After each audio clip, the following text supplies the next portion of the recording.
we're seeing deaths from children from measles. We haven't seen that in 2 decades. We're seeing that under your watch. You are a hazard to the health of the American people. Can I respond to that, Senator? No, I claim back my time. We need to wrap up. You are a hazard to the health of the American people. I think that you ought to resign. And if you don't resign, the President of the United States, who put forward Operation Warp Speed, which worked, should fire you. Thank you so much. Senator Welch. Mr. Chairman, thank you. I want to sum up, and I want to make 3 points. First, we have a health care affordability crisis in this country.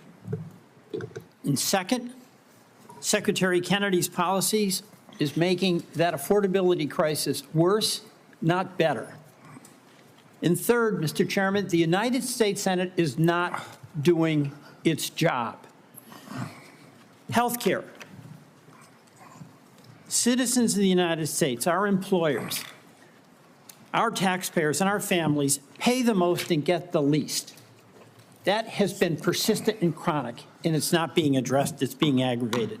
Let me be specific. In Vermont, a family of 4 that makes $82,000 in income with premium support on Obamacare now pays $6,970 for their health care premium. That is going to increase $23,000 to $30,000. That is unaffordable. It's shocking and it's cruel. The big beautiful bill that we're talking about, Vermonters are going to lose 45,000 families lose health care. That is going to be a hammer blow to our hospitals because those folks who lose health care don't get a guarantee they won't get sick, and they're going to show up at our community hospitals. Our community hospitals are going to treat them, and they aren't going to be compensated. And it's why Vermont community hospitals are on a financial thin ice, and that's true that about 338 hospitals around our country are in danger of closing. Second, Mr. Chairman, I believe the Secretary made assurances to this committee, and he has not kept the promises he made. Prices have not come down, they've gone up. He assured Senator Cassidy that he would not change the standards for vaccine review. Yet since his confirmation, all 17 members of the Vaccine Advisory Board have been fired by him. He has limited the use of COVID-19 vaccine. And he has inexplicably canceled $500 million in vaccine research and funding. So, you know, I'm not surprised. Stephen Miller credited you with being the crown jewel of the cabinet. And my observation about the crown jewel of the cabinet and the policies of folks who get rewarded are the ones who fire those in service that speak truth to power. Susan Menares, we've gone over that, fired because she refused to fire herself, staff without cause, and refused to rubber stamp changes to the vaccine schedule without data. The head of the Bureau of Labor Statistics was fired because she gave a report with honest numbers about the job report. CIA Russia expert who'd been there for 30 years, fired after the meeting with Putin. So, Mr. President, that is serious and worrisome. But I want to finally end by challenging us in the United States Senate to do our job. We have a constitutional responsibility to be a check and balance. And the fear of our founders was that there would be a concentration of power in one branch, and that would lead to catastrophic consequences for our country. And what has Congress done? On oversight and advice and consent, we have confirmed a vaccine denier. On tariffs, we've given up our constitutional responsibility. On appropriations, we're bending the knee to an administration that is rescinding and decided what to spend and what not to spend, despite what our law in a bipartisan way was passed. We cannot cede power, and there are consequences. A crumbling healthcare system, a deficit exploding, and our allies losing faith in us. Mr. Secretary, in the past, you have accused some of my colleagues of being in the pocket of pharma shills. You did that with Senator Warren today. You've done it in the past with Senator Bennett and Senator Sanders. You are not a pharma shill. But I believe we have to fight pharma and bring down the prices. And Senator Cortez Masto spoke about the legislation that we now have that would reverse the $5 billion handout to Big Pharma in the One Big Beautiful Bill. And when I leave today with Senator Wyden, we are going to go to the floor and seek unanimous consent to pass our legislation that would reverse that giveaway. And I ask you to put your policy in your body where your mouth is, and join us in supporting that bill to restore price negotiation power so those pharma prices can come down from being the highest in the world to something within range of reason. Mr. Chairman, I yield back. Thank you very much. Senator Young. Welcome to the committee, Mr. Secretary. It's my intention not to raise my voice and to give you an opportunity to respond to an inquiry. I'm going to begin with long COVID.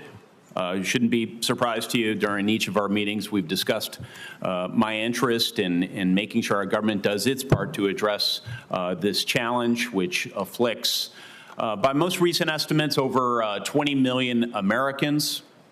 They have been diagnosed. There are a number of others we know that go undiagnosed. Over 400 million people worldwide suffer from this at a cost of $1 trillion a year, which is roughly 1% of global GDP. This, we know, has had impacts on participation in the workforce, therefore our own GDP. So it's serious on a number of fronts. It's my hope we can come up with some therapeutics for this condition. One of the real barriers to that is seeing that we are able to launch more clinical trials. I want to get your update on how the clinical trials are going, what plans you might have in the works to increase the number of clinical trials as it pertains to long COVID. Yeah, Senator, there was a project funded, a long COVID project at NIH. There was a huge amount of money spent on it. It yielded nothing. I agree with that. Right. And I think you know that we are doing now a different approach. We're launching a long COVID consortium. We're bringing together the best doctors in the country who have developed reputations for being able to treat long COVID. And one of them is a doctor that actually... Dr. Bruce Patterson. Yeah, Bruce Patterson, and then Dr. Jordan Vaughn, also from Florida. There's a number of them who are doing spectacular things where patients are reporting extraordinary progress. We want to get them all involved, all in one room. We want to identify the protocols that are working. This is something that did not happen during COVID. It was all ivory tower science, and the doctors who are on the ground were ignored. The same thing happened during the HIV crisis. Yes. And we're trying to do something different, which so is my really time's limited. You mentioned ivory tower. And so that's a segue into a statistic that I've become familiar with over the years. It takes roughly 18 years for proven interventions, pharmacological or other types of medical interventions, to make their way out into the field. If we assume, I think a conservative estimate, 12 to 15 years until we have any really acceptable therapeutics for a long COVID, that's a cheerful estimate. Plus the 18 years until it finds its way into clinical practice, people roughly my age will pass. Actuarially speaking, they will pass before there's any acceptable therapeutic. So we need to accelerate our current activities. Can you give me a couple of things you're going to do to ensure that we accelerate our development of therapeutics? I mean, the best solution is the same kind of solutions that we should have been pursuing during COVID, which is off-the-shelf approved drugs for that are there already. Yes. So you don't And have it was to go recently through a reported that all the major pharma companies, I'm sorry if there's one good student exception, are serving as barriers to clinical trials. That is, It's how can they bizarre. repurpose? It is bizarre that that's happening. But Okay, we are you're the seeing that Secretary of happening. HHS. Will you be cracking down on this lack of Yes, cooperation? yes. Thank you. Yes. Thank you so much.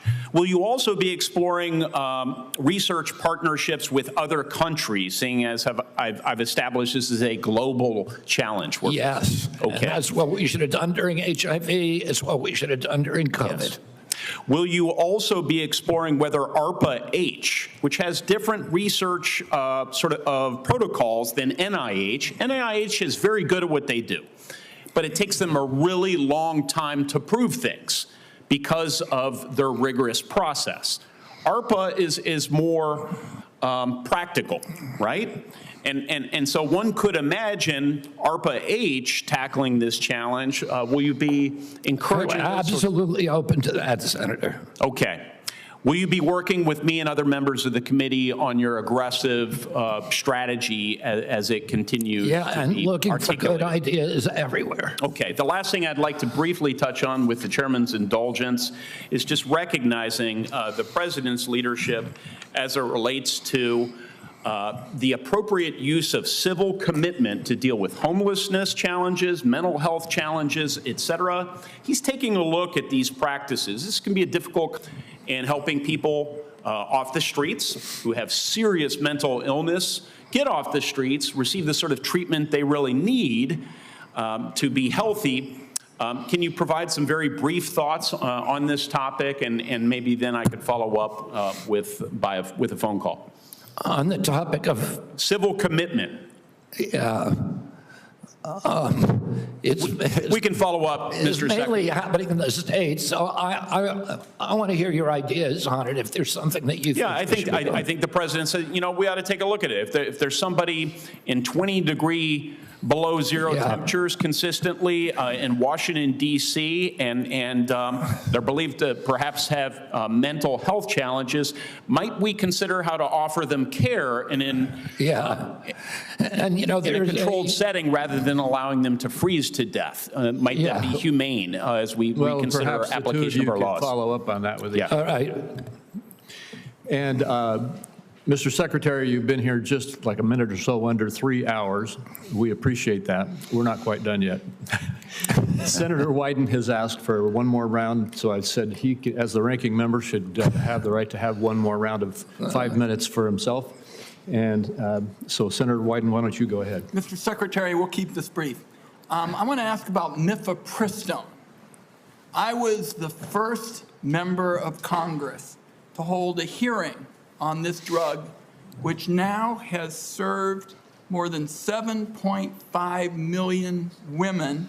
And of course, it is used for reproductive health and medication abortion. It has been documented again and again as safe, and people say safer than Tylenol. And the reason that I'm asking the question is that I'm getting reports that you've said you're going to conduct a complete review of mifepristone's safety. And what we're hearing is it's not based on new clinical trials or data from the scientific community, but on one reviewed paper that's not a peer-reviewed paper by a political organization and Project 2025 sponsor whose stated mission is to advance an anti-abortion agenda. So what I'd like to hear today is for you to say that you'll commit that your best scientists, without bias, will be permitted to conduct this entirely unnecessary safety review. I don't see any evidence for it. You've called for it. But what I'd like to do is make sure that it's done right, and I'm very troubled by what I've heard about it. Your thoughts? You have my commitment. Okay. That'll Yeah. be good science and good scientists. Okay. We'll get back to you to talk about specifically how that's going to play out, but I appreciate that. Okay, one last point for you, Mr. Chairman. I'm going to ask unanimous consent to enter into the record declaration by these kids, some of them very young, who in the middle of the night, we were told by whistleblowers, are being whisked away and the like. And what I'd like to enter into the record are statements by these kids that we have learned about, and also a memo prepared by the Guatemalan government outlining the deportation effort into the record. We've been able to obtain that, and I think it's an important part of the debate. And with that, I beat my time of 5 minutes. All right, without objection. Thank you very much, Senator Wyden. And we are now at the point where I'll just make a couple of very brief personal closing remarks, and then I've decided, Mr. Secretary, I said at the outset of this hearing it was going to be some partisan battling going on. That is something that's very obvious to anybody who's paid any attention to what's happened in the last 3 hours. There were several times that you were cut off or I had to cut you off because we needed to keep moving along. And I'm not suggesting that you need to or should, but if there's anything that you felt you didn't have a chance to say, if you could briefly say it now, or if you would like, you'll have the opportunity to submit written responses to questions, which I'm going to reference in a minute, and you could make any further statements that you would like to make at that point. But I think I'll have mercy on everybody here and let us adjourn. all right, wise choice. Let me just say now that senators will be allowed to submit questions to you for the record by next Thursday, September 11th, by 5 p.m. And I just want to say, Mr. Secretary, during former Secretary Becerra's tenure, responses to these kinds of questions for the record were not delivered in a timely manner.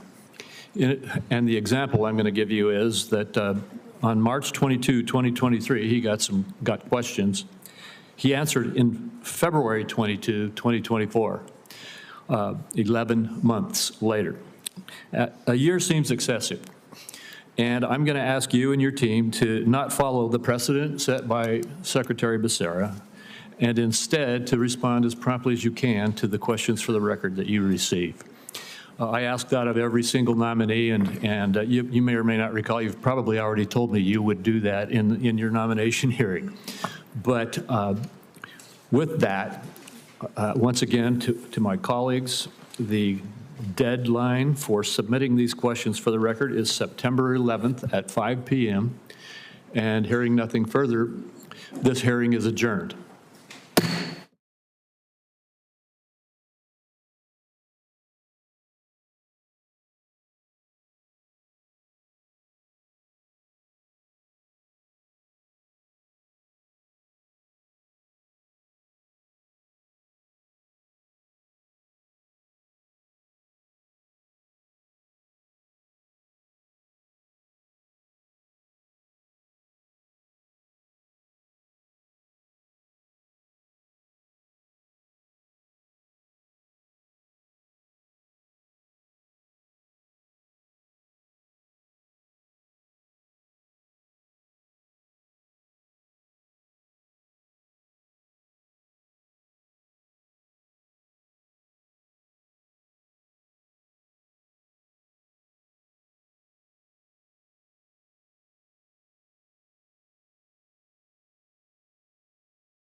Members and the public have questions and concerns about recent tariff actions, and that's okay. We should think about tariff impacts and ask questions. Thoughtful and respectful debate on these issues is good and is why we call hearings like this one with the U.S. Trade Representative. And again, welcome. We need to think strategically about tariff policy, including how to minimize unnecessary costs on American families. I also recognize that although it is easy to see the costs arising from tariffs, it's also far more difficult to assess the cost of denied market access opportunities. Tariffs can advance American interests in market access. In the first Trump administration, we saw tariffs used to stop France from imposing discriminatory digital service taxes. Tariffs also forced China to discuss the systemic challenges between our two nations. Frankly, every enforcement action, whether it's a WTO dispute, a Section 301 investigation, or a preference program review, ultimately relies on the threat of tariffs to secure objectives. Accordingly, it's important to contextualize the tariffs in the design of the larger policy. The real headline then becomes the fundamental shift in trade policy since President Trump's inauguration, where the United States now actually plans to do trade again. My colleagues and I in Congress want to pursue a real trade policy. That was put on hold during the Biden years. We now have a president who will partner with us in that effort, and together we will enforce our rights, we will negotiate again, and we will expand opportunities for Americans. This administration is not deliberating endlessly over whether trade can be a force for good, like the past administration, which refused to even engage in bipartisan or bilateral market access trade negotiations. Trade today is the centerpiece of our international economic engagement, and we have plenty of substantive trade ideas to discuss. Businesses want certainty from good policies that will continue so that they can invest confidently in prospects that create jobs and wealth. That is one of the primary reasons that I'm working hard to make the Trump tax cuts permanent, to provide businesses with the certainty they need to make long-term investments to drive growth and increase prosperity across all segments of the economy. Contrast this kind of certainty and forward thinking on trade with that of the last 4 years, where the only certainty was that you were going to lose ground because your government fundamentally rejected free markets, free enterprise, and free trade.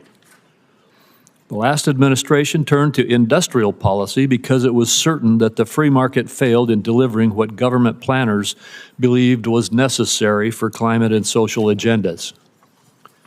Indeed, China's central planners saw their own strategic thinking in the Inflation Reduction Act's approach of bestowing massive subsidies to stimulate investments that the market would not. We can restore faith in free markets by making it easier than ever to do business in America. The President's executive order last week to assist major investors to navigate our regulatory system efficiently is a good start. We plan to do more.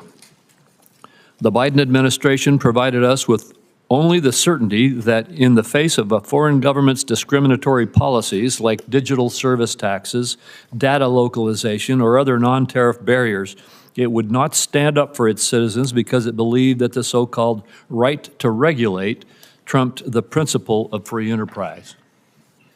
Recently welcome change under the Trump administration appeared last week in the USTR's National Trade Estimate.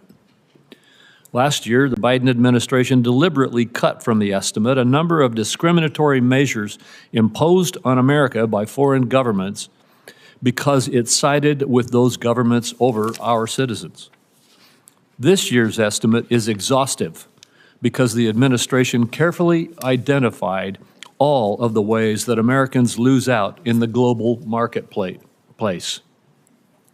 Finally, the validity of free trade will be seen again. The last administration did not pursue market access in its negotiations. Instead, it demanded governments to undertake a number of social and environmental commitments, even ones Congress did not approve of domestically. Not surprisingly, our partners did not put their trust in such negotiations. While tariffs inherently may be seen at odds with free trade, we must also acknowledge that many of our trading partners deploy barriers that have gone unchallenged for too long.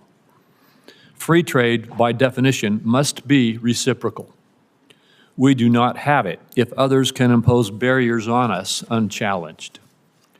Our failure to enforce our rights over the last 4 years lost a lot of ground for us.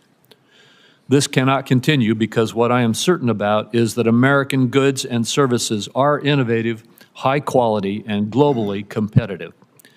Senior administration officials say that a number of countries are coming to the table to engage with the USTR. We look forward to hearing about this engagement and the steps toward better opportunities for Americans.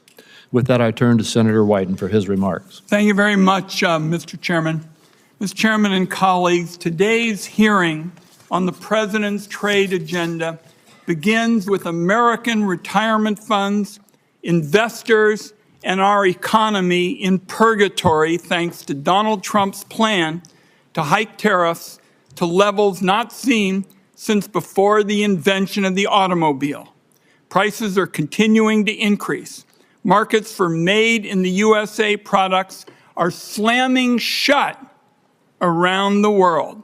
The U.S. economy has gone from the envy of the world to a laughingstock in less time than it took to finish March Madness. Through it all, Donald Trump and his advisors have yet to provide an understandable explanation.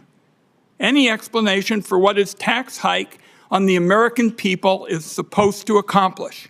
And so this morning, I'd like to focus on one central question. What is the plan? In the last week, the White House has been all over the map when it comes to this question. There is no clear message of how the tariffs were determined, what they're supposed to accomplish, how long they'll be in place, whether they're a negotiating tool or a move to try and cut the United States off from global trade and usher in a new era of 1870s-style protectionism. In the days since Donald Trump announced his tariffs, the president and his advisors have repeatedly changed their stories on all of these questions.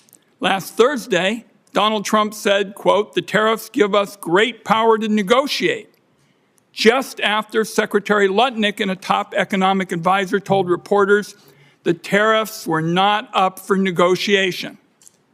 Then the stories changed again on Sunday when the Secretary of Agriculture and the top White House economic advisor, Kevin Hassett, both said Trump's tariffs were bringing foreign countries to the table, hoping to negotiate new deals to cut tariffs. At nearly the same time, the Treasury Secretary was on TV Sunday saying the tariffs would remain in place for, quote, days and weeks. Asked if the tariffs were up for negotiation, the Commerce Secretary said Sunday, "The tariffs are coming." He announced it, and he wasn't kidding. The tariffs are coming. And yesterday in the Oval Office, Donald Trump said there can be permanent tariffs and there can also be negotiations. So again, this morning, what we want to know is what is the plan? The stock market is up a bit this morning on yet another round of rumors that Donald Trump might not go through with his full barrage of tariffs. Yet this weekend, Donald Trump retweeted a post on Truth Social arguing that Trump is crashing our economy and markets on purpose as a strategy to lower interest rates. Is it possible that's the plan? Tank the economy so wealthy people can borrow money more cheaply? We know that billionaires like Howard Lutnick and semi-billionaires like Scott Bessent won't mind paying more for groceries or gas. It's a drop in the bucket for them.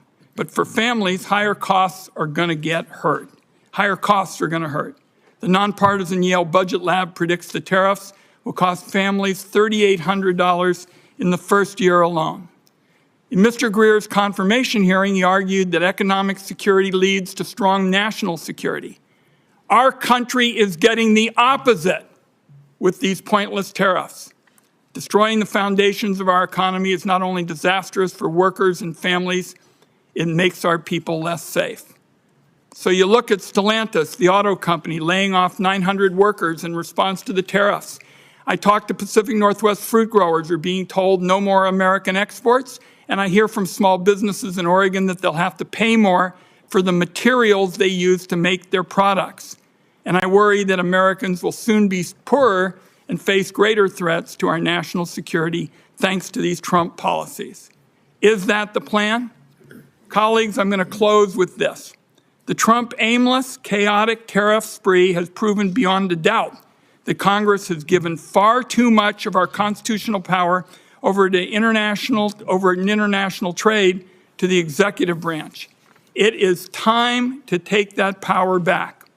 On a bipartisan vote, 51 senators sent that signal last week by stepping in and passing legislation to lift Trump's reckless tariffs on Canada.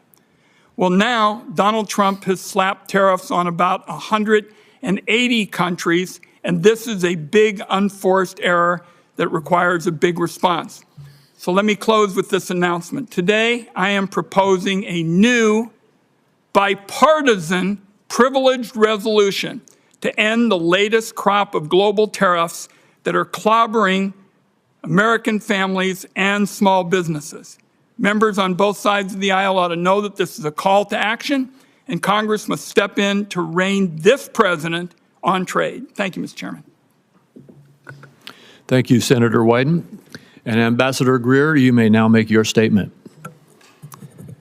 Thank you. Chairman Crapo, Ranking Member Wyden, and members of the committee, I appreciate you taking the time today for this hearing. Last Wednesday, President Trump declared a national emergency in response to the large and persistent trade deficit that has built up in recent years. This deficit is driven in part by non-reciprocal tariffs, trading barriers, and other economic policies pursued by our foreign trading partners. The situation is urgent. President Trump imposed tariffs to address this emergency, and these measures are aimed squarely at achieving reciprocity and reducing our massive trade deficit to reshore production in the United States. This national emergency declaration and tariff action is the most significant change in U.S. trade policy since we allowed China to join the World Trade Organization.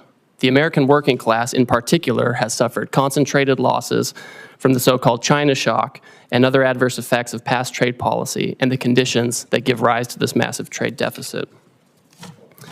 You've heard some of these numbers before. The United States has lost 5 million manufacturing jobs and 90,000 factories since 1994.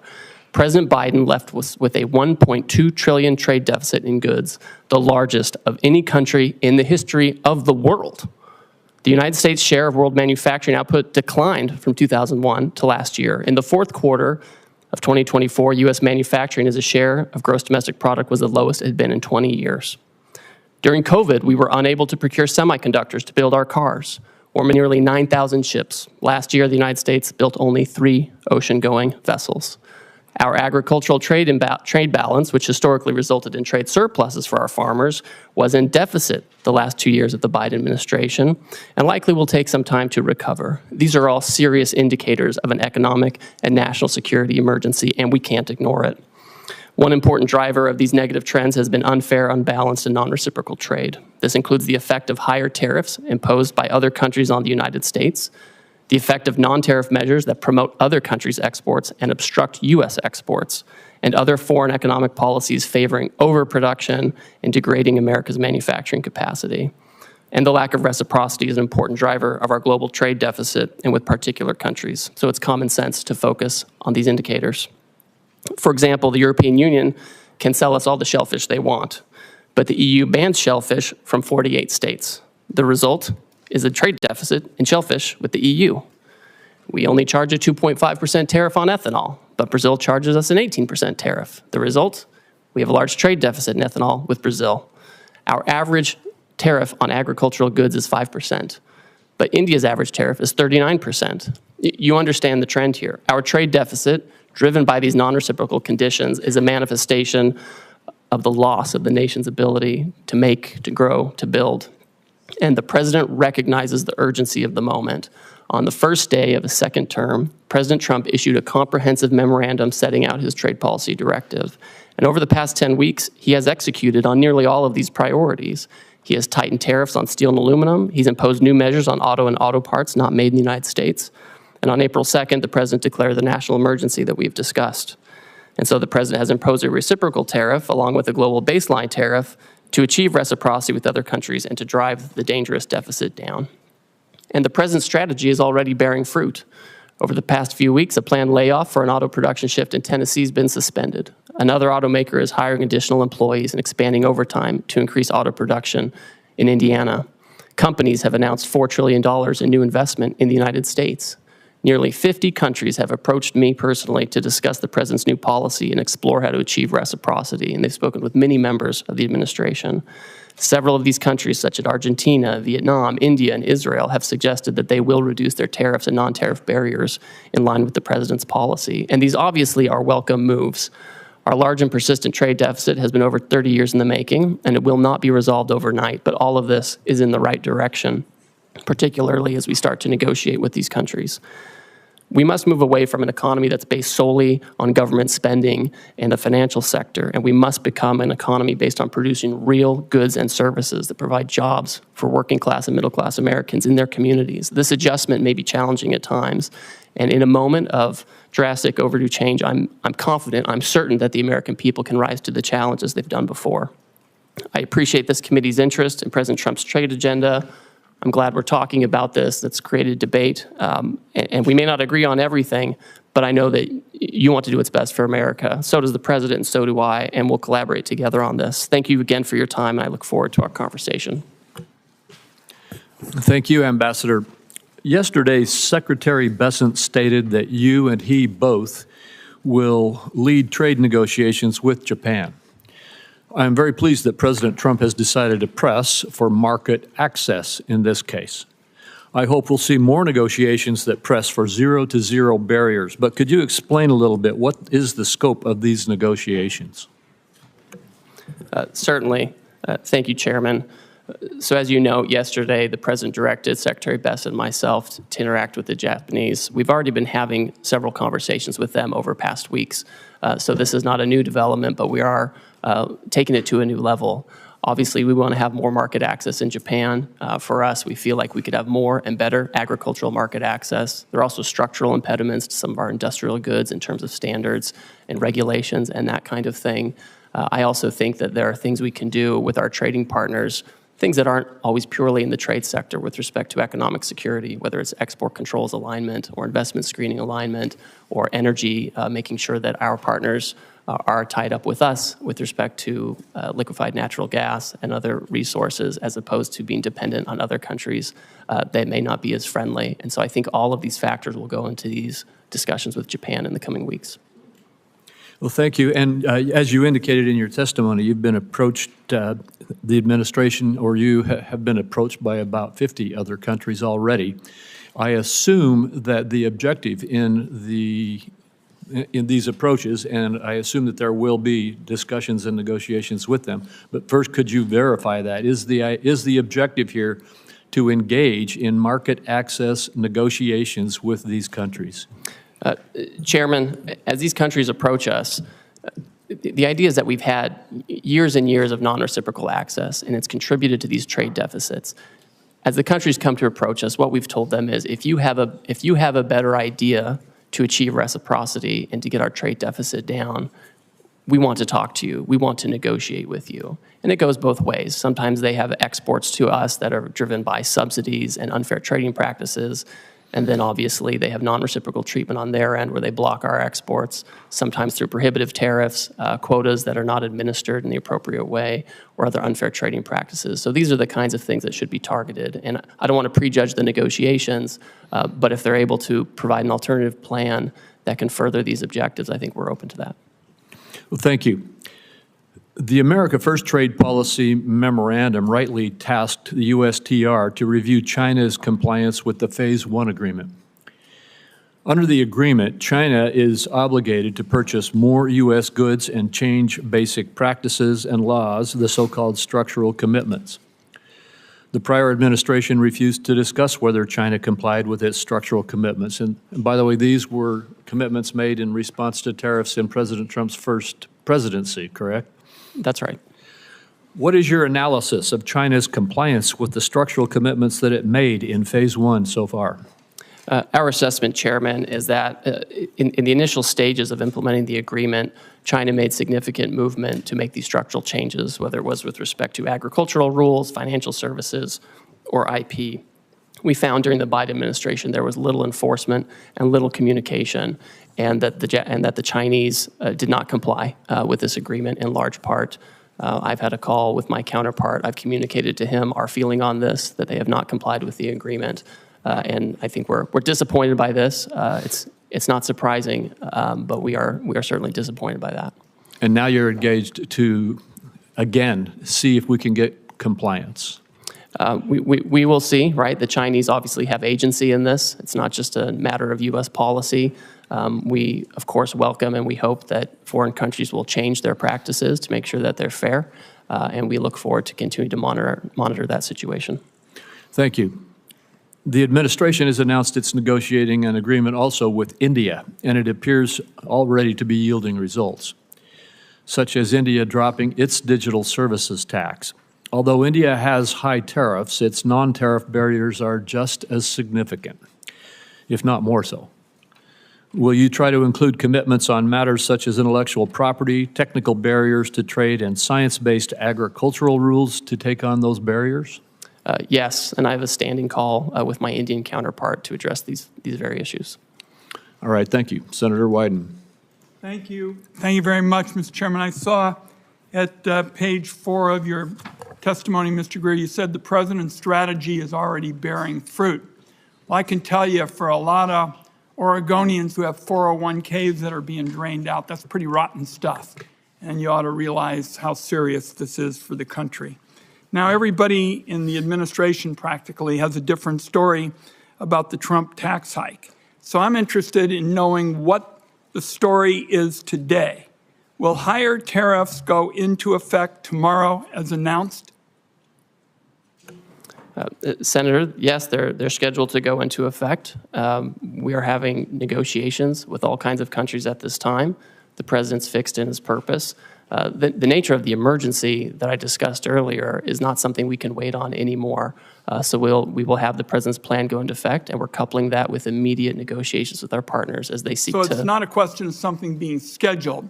You're committing this morning that they're going to go into effect. This is what the president has said, Senator. For how many countries? I understand it's over 50.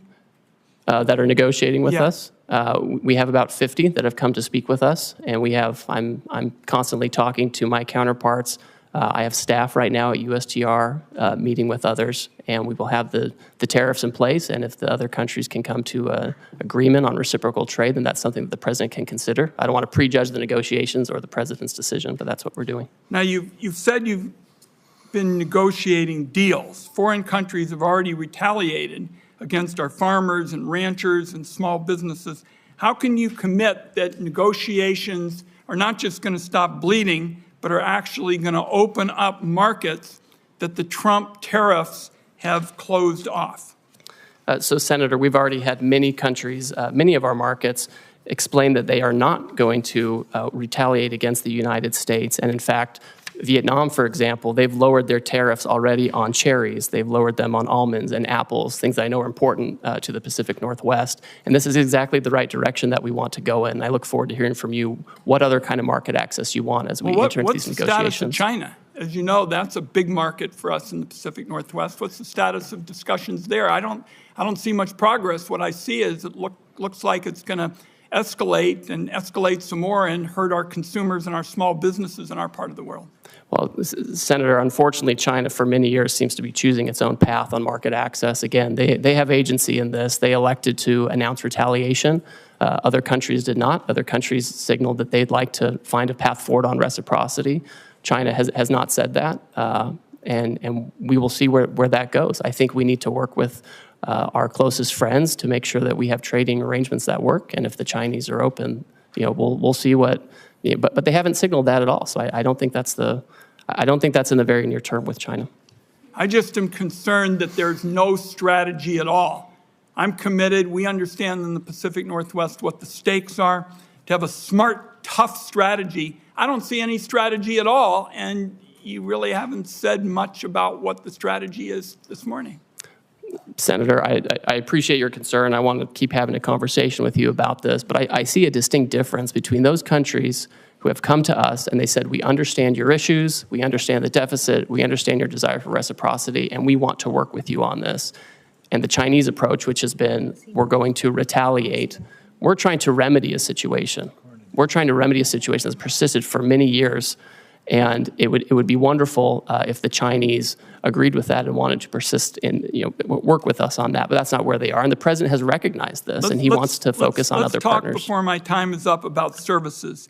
The United States is a services powerhouse, from travel and technology to finance and media. Our services industry account for nearly 80% of the U.S. GDP and 8 out of 10 American jobs. Other countries are responding to Trump's global tariffs by retaliating against American services. Can you explain how your tariff actions aren't putting our services exports at risk like so much of your trade policy? Senator and Chairman Crapo mentioned this. We had India already pull down a digital advertising tax that affected some of our most competitive tech companies. We're already in conversations with other countries that if they want to have reciprocal trade with us, that's something that we need to consider as well. And we expect them not to discriminate against our services companies. We have some of the most competitive in the world. I agree with you. And to me, that's part of this calculation. I wrapped up with the services question because it seems to me it's classic Donald Trump. Really good at talking about problems, even saying that there is some reason to go forward, identifying a problem, but pretty damn bad at fixing them. And there's going to be a whole lot of collateral damage in the process if you all continue with these trade policies in services and in other areas. Thank you, Mr. Chairman. Thank you, Senator Cornyn. Ambassador Greer, well, thank you for being here today. I know there's been a lot of discussion about tariffs, but would you just briefly discuss non-tariff barriers to trade? In other words, the barriers that countries put up to deny market access from U.S. exports into those countries that aren't tariffs per se. Yes, thank you, Senator. I have here in my hand a book that's become very popular in recent days. This is the National Trade Estimate on Foreign Trade Barriers, and the Office of the United States Trade Representative puts this together with input from civil society, unions, industry, business, small business, and this is 400 pages of all the non-tariff barriers that you're talking about. Just a few examples. India, huge trading partner, they restrict imports of ethanol for fuel use by using restrictive import licenses. These are the types of border measures that don't sound very sexy to talk about, and they don't make for a great soundbite, but these are the things that actually block our exports, where they have licensing regimes or they have fake science that they use to block our imports. Well, and just one example that seems to me to make the point is that our friends in Australia basically have put up barriers to the export of beef from the United States. My state, Texas, happens to produce a lot of beef cattle, and Australia so much as non-tariff barriers to trade. Could you speak to that? Yes, Senator, and it's always surprising because we have a free trade agreement with Australia, and we would expect that we would have fair and reciprocal trade. Last year, I think we imported about $3 billion worth of Australian beef, and we exported $0 of American beef to Australia. And it's not just beef. Australia also blocks on specious, fake science grounds, the export of fresh and frozen U.S. pork. So it's incredible that they do this. We have 0 exports of the fresh and frozen U.S. pork to Australia. I find it interesting that people express surprise at President Trump's policies when he's been talking about these policies for, best I can tell, for decades, and how unfair trading arrangements are between various countries. And indeed, some of these unfair trading practices have resulted in the deindustrialization of America. We've exported manufacturing to Asia and particularly China and other countries that now appear to be willing to hold us hostage to those supply chains. A few years ago, we passed the Chips and Science Act. We worked with Secretary Pompeo, Secretary Ross during President Trump's first administration, and later was signed by President Biden.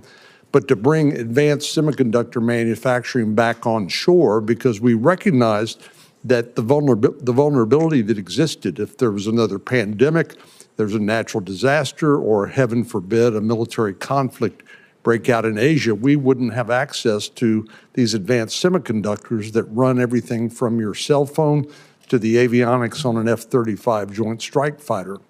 But China has basically held us hostage and continues to use some of these vulnerabilities to our detriment. For example, critical mineral processing.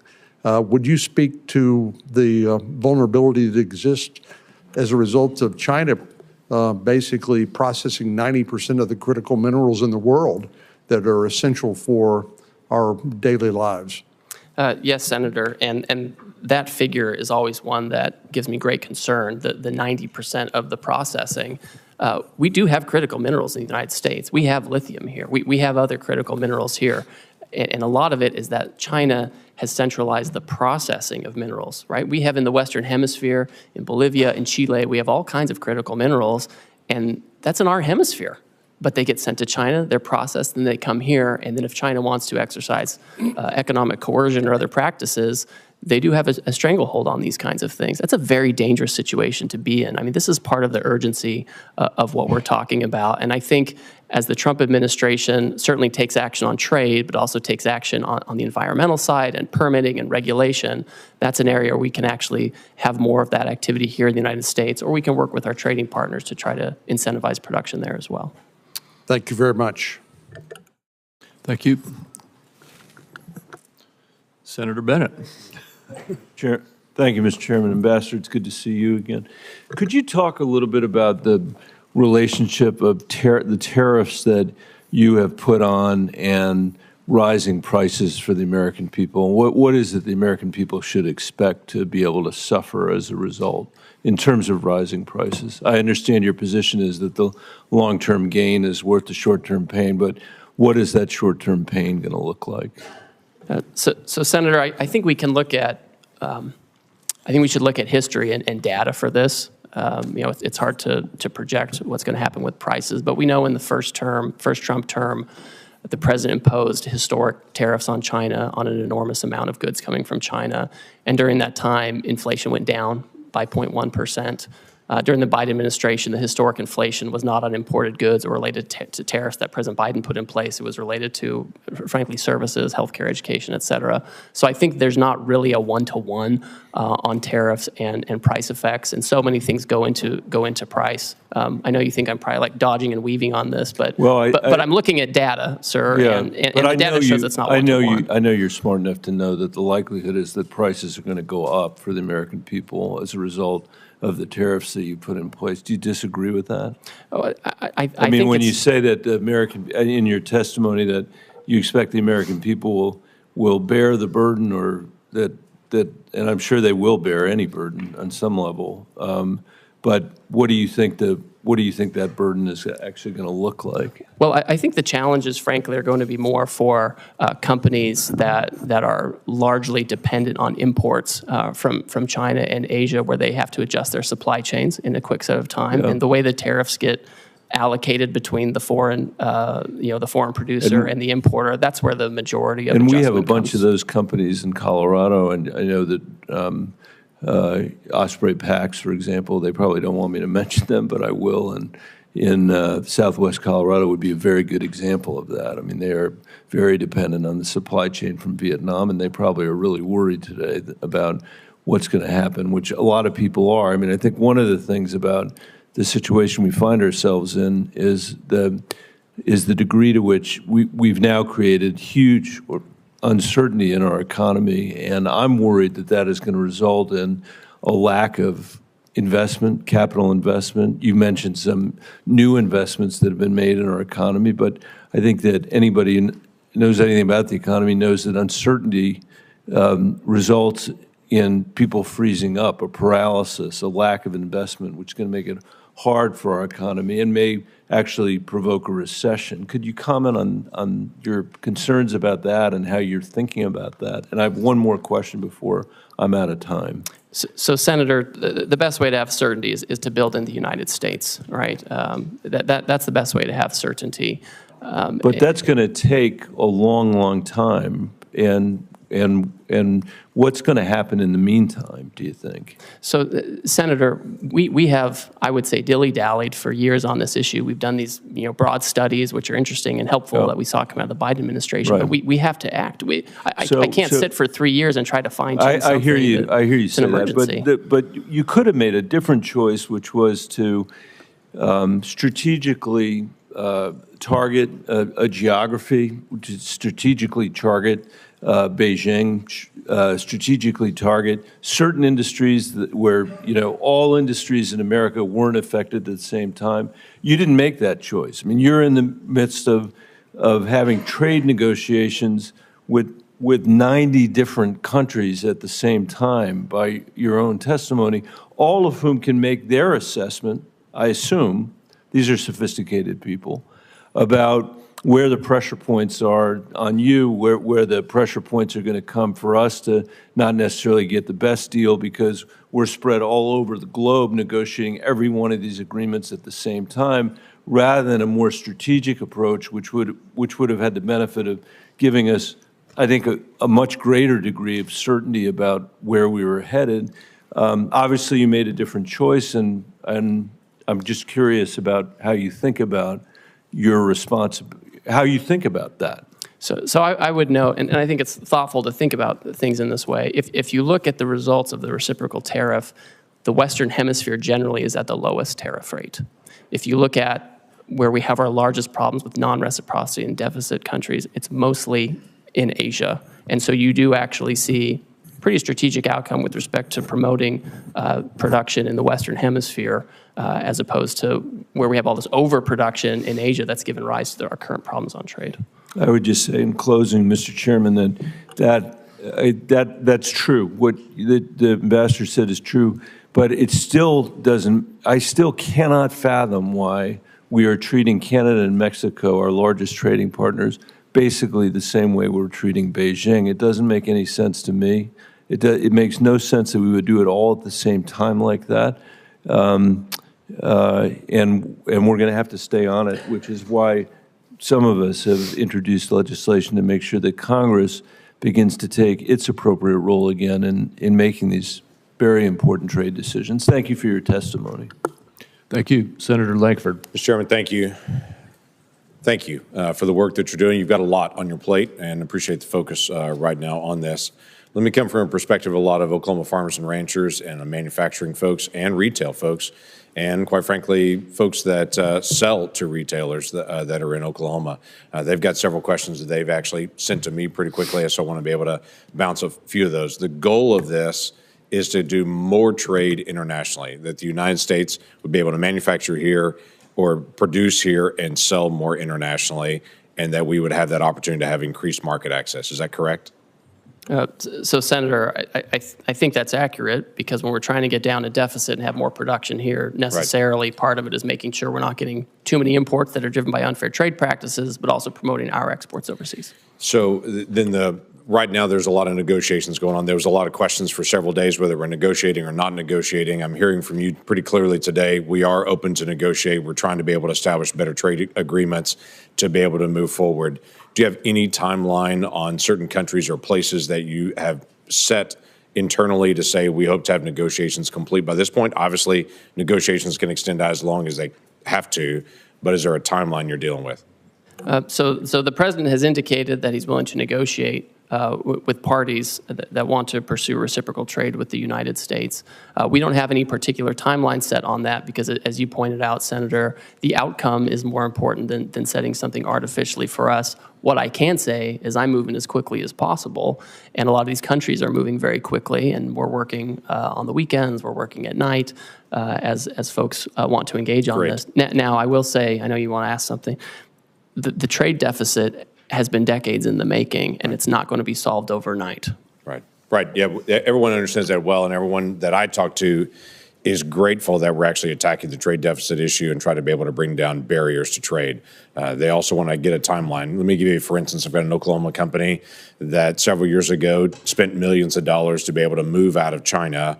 They moved into Vietnam for production because literally there was what they're producing, the parts were not created in America.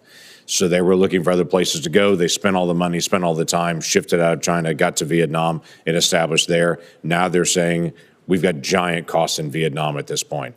So they're going to have to renegotiate with every single retailer that they sell to, which is going to take a lot of time to be able to do it. What they're trying to be able to figure out is, do we hold on those negotiations and try to renegotiate with Walmart and Target and Costco and everybody else they're going to have to renegotiate with? Or do they press on with those negotiations now? If things are going to get resolved soon, they can pause. If they're not going to get resolved, they're going to have to renegotiate every contract again to try to figure out which way to go. So the time piece does matter to them. Senator, I understand. Their trade surplus with us is so lopsided. I think it's every $15 they export to us, we send them $1, and they remain closed to our exports where we can be competitive, agriculture, et cetera. But they've come to the table with an offer, right? We didn't go out and say, please come talk to us. They beat down our door and they want to talk about it. Good. I don't anticipate that we're ever going to have equal trade with Vietnam. We're a much larger economy than they are, but bringing down the trade barriers would be helpful so that they would accept American products to be sold there. I think that's beneficial, but most countries in the world are never going to buy as much as we're purchasing because we just purchase a lot more from there. Another issue has come up about garment manufacturing. Obviously, this is a challenge. We'll have different pieces that are bought from different countries. We don't have a lot of garment manufacturing here in the United States. For those garment manufacturers that are here and for others, some in Oklahoma, they're asking me about exclusions and exceptions and how this is going to be handled to say, we can't buy it in America. This is the only place that's actually manufacturing it. I know long-term, the hope is to be able to have a more diversified, but in the short term, they don't have another option. How do you plan to handle that? Senator, the president has been clear with me and with others that he does not intend to have exclusions and exemptions, especially given the nature of the action. If you have Swiss cheese in the action, it can undermine the overall point, which is to get rid of the deficit, achieve reciprocity. To my point earlier to Mr. Bennett, the Western Hemisphere countries have a much lower tariff than many of the Asian countries, and I've heard from textile manufacturers for many years that they would love to have a situation where Western Hemisphere textile and garment manufacturing is more competitive, and maybe we're setting up the conditions for that. So in the short term, there's no exemptions that are coming on it. So for companies that are currently buying from Asia at this point, whether it be for textiles, whatever it may be, the goal is to be able to push them out of Asia into the Western Hemisphere, or where do they need to go at this point? Well, the president has been clear, again, that he's not doing exemptions or exceptions in the near term.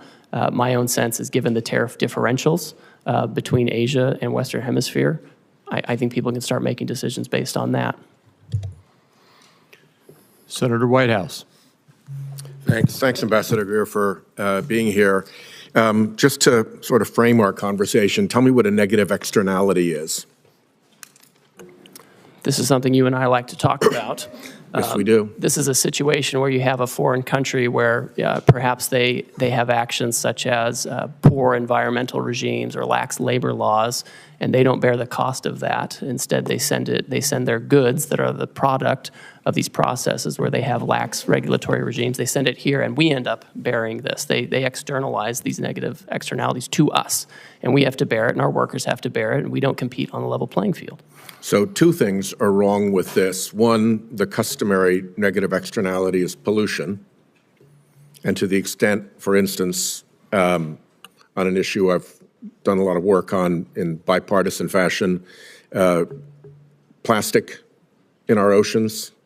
Now it's in our drinking water, it's in breast milk. I mean, we've really gone down a very weird pathway with respect to plastics.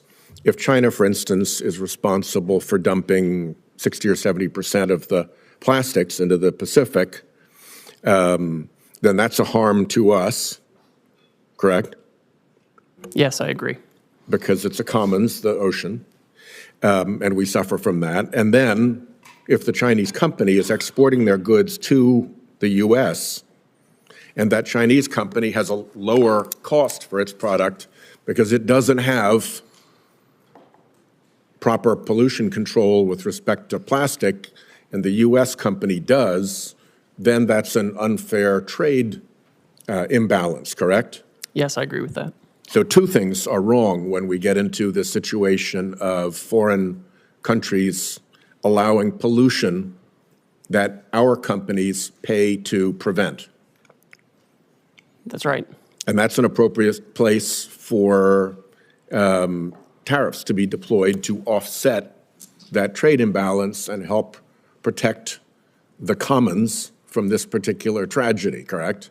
I think trade action can be appropriate, and when the president announced his reciprocal tariff regime last Wednesday, he specifically referred to pollution by other countries in his speech. You may not have listened to it, but you may want to go back and listen to that part, because that's very true, and I agree with you. Well, it might be the only place in which the administration shows the slightest interest in pollution, so good for that. The issue of plastics is, I think, a pretty significant one. Again, there's been a lot of bipartisan interest. I even went up to the Oval Office during Trump 1 to have one of my bills signed by the president, and he gave a very animated riff on Asian countries polluting our beautiful oceans and how it comes ashore very often in Alaska by the ton along their beaches. So I hope this is an area we can continue to work together. And in particular, I hope that you'll sit down with me and Senator Cassidy on legislation that we are working on. Will you give us that meeting? Senator, I'll take any meeting with you that you would like to talk about this issue. And I'd like to also let you. We'll sit down with Senator Cassidy's team and have a conversation there. The other thing I wanted to flag for you is that you pretty well successfully deflected all of Senator Bennett's questions about what the immediate impact looks like in the short-term pain for the long-term gain. I just want to flag for you one issue that is very important to me. Rhode Island is a small business state, right? We don't have a whole lot of big mega corporations there who can balance things and move things around. Canada is our largest trading partner. We have companies who fill an important niche in the global supply chain, and particularly in American companies' supply chains, because they get something from Canada, or let's say China, could be, but Canada's our major trading partner, and they process that thing, and then they put it into the supply chain for the larger corporate entities. That's their business. That's all they've got. So if we're not looking out for these small businesses that are actually going to have to lock their doors and close the shutters and fire their employees and go out of business, I think you've missed a huge hole in the problem that these tariffs have created. If all you're listening to is the big mega corporations who can move things around the world and have the resources to dodge these effects, you're not getting the straight story. I think in every one of our states, there are going to be small businesses that occupy a niche in which trade is an important factor and that are going to go bust because of these tariffs. And I urge you to look out for those businesses because I don't think they're getting their voices heard at all. So, Senator, I've talked to you about this. I've talked to Senator Hassan about this and others. One thing I asked my team to do last week was to convene a meeting of I have a trade advisory council for small business. I've asked them to convene that meeting.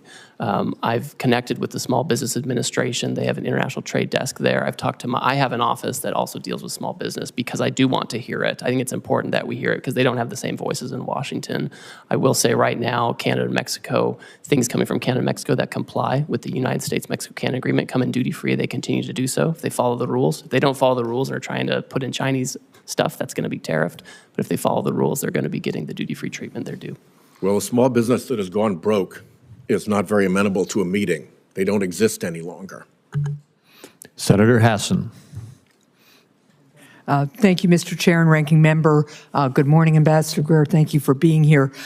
Before I start with a couple of additional questions about the impact of these tariffs. I want to associate myself with Senator Whitehouse's comments just now about the impact on our small businesses, particularly those who are critical parts of supply chains for some of our larger corporations in the country. As you know, Canada is our biggest trading partner too. This is especially in our tourism industry, which is being decimated because Canadians are not coming down to New Hampshire the way they usually do.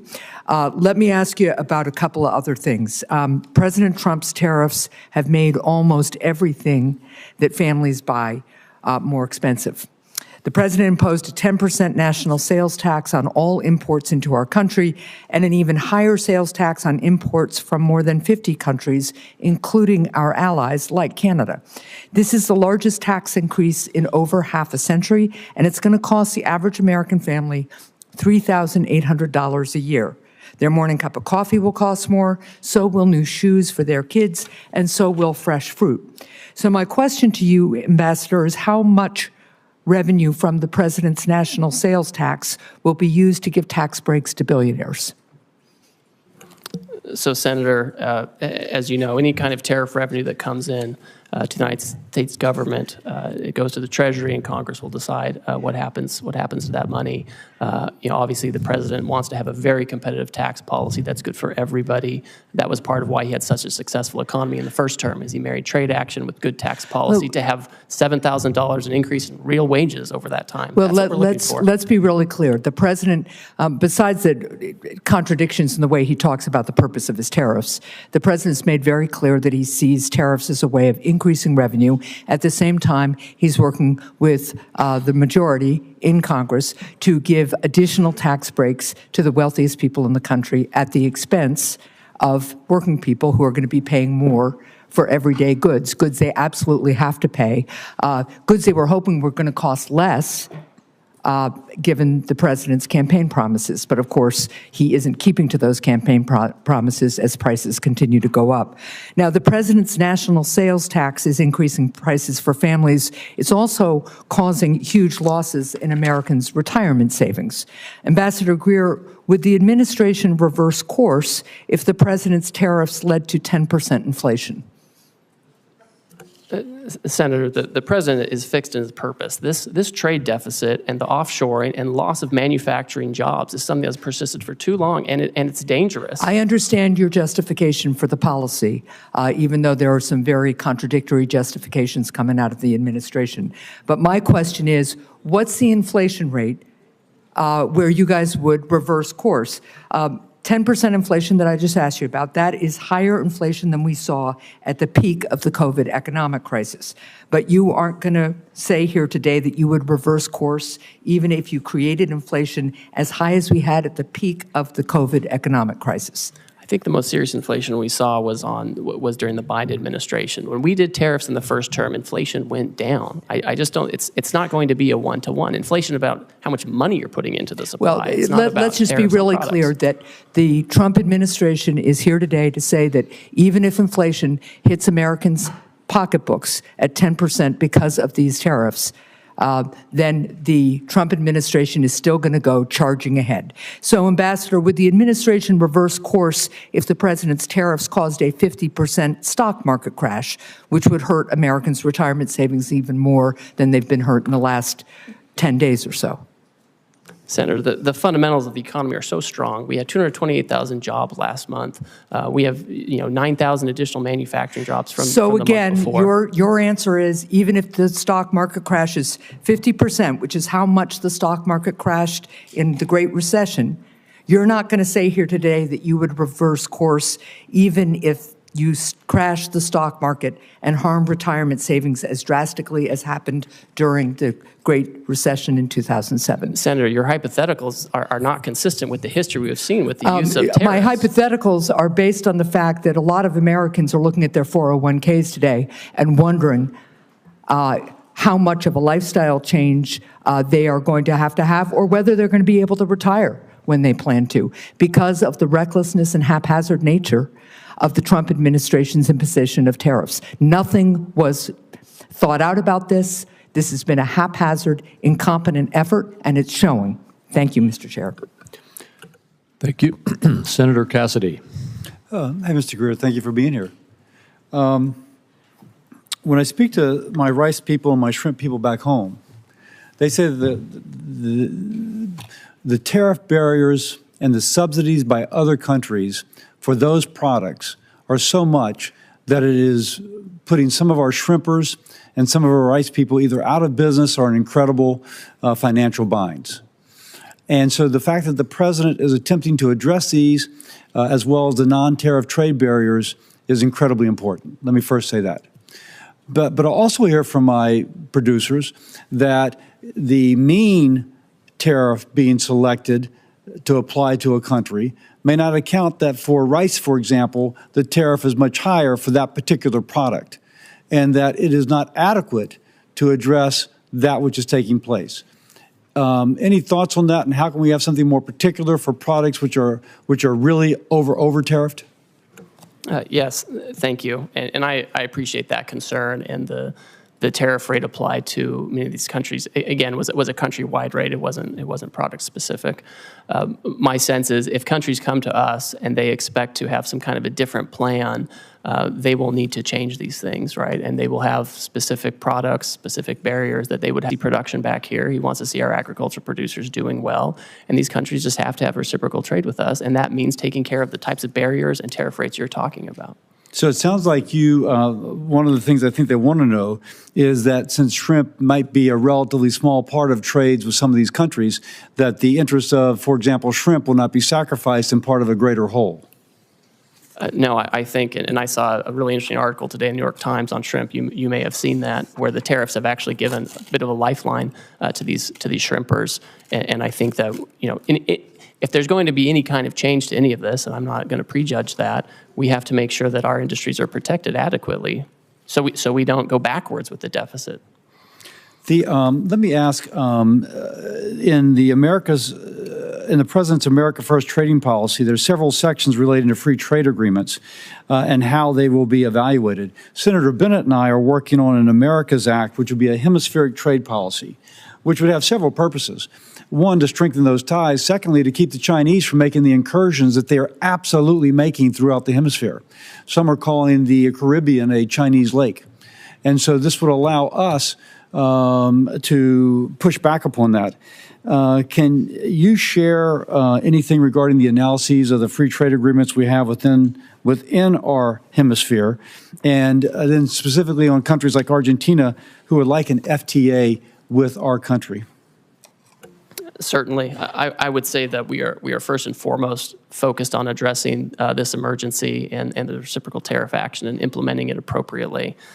With respect to relations in the hemisphere, any kind of trade arrangements with these trading partners, I think, need to be coupled with strong rules about third countries. What I don't want is a situation where these countries are using, their export platforms to incorporate content and goods from, China or other Asian countries, where we have a real issue with our deficit and offshoring of manufacturing. I would expect any kind of changes to these arrangements to be accompanied by changes in rules of origin to ensure that the United States and U.S. workers are really benefiting from these agreements. So nothing from an FTA in general, but the specific of where it's being used to circumvent the intent of the FTA is the concern of the administration. Yes, that's certainly a huge concern. And again, the president wants to see factories back here. The most certain way to not have a tariff is to build your factory in the United States. If people want to use other countries and insist on that, then we want to make sure that they're not using that to arbitrage for higher tariff jurisdictions to use them as an unfair export platform. Let me ask you this. Louisiana has some of the largest ports in the nation by tonnage. And all the commodities going from the Midwest flow through my state going out to the world. Earlier, USTR proposed imposing like $1 million for every vessel built in China. And I'm told that if the Koreans have a fleet of 50 and 5 of the ships are built in China, then the $1 million would apply to all 50, not just to the ships that are built in China. Now, that would clearly impact a ship coming to the United States to offload. If you will, impact my ports and the ability of our goods throughout the nation to move through the Mississippi. Is USTR going to hang by that or considering modifying that? Can you kind of give us any idea about that? So to address the lack of shipbuilding in the United States, USTR's proposed actions are just those. They're proposed actions. They're a series of potential remedies that could be used to incentivize shipbuilding in the U.S. They're not all going to be implemented. They're not all going to be stacked. We've asked for a lot of input, and we've had a hearing on that. We've collected comments. We've reviewed it. I've met personally with certain stakeholders during that time period, and I think the President will look very carefully to make sure that we have the right amount of time and the right incentives to create shipbuilding here without impacting our commodity exports. Okay, thank you. I yield. Senator Cortez Masto. Thank you, Mr. Chairman.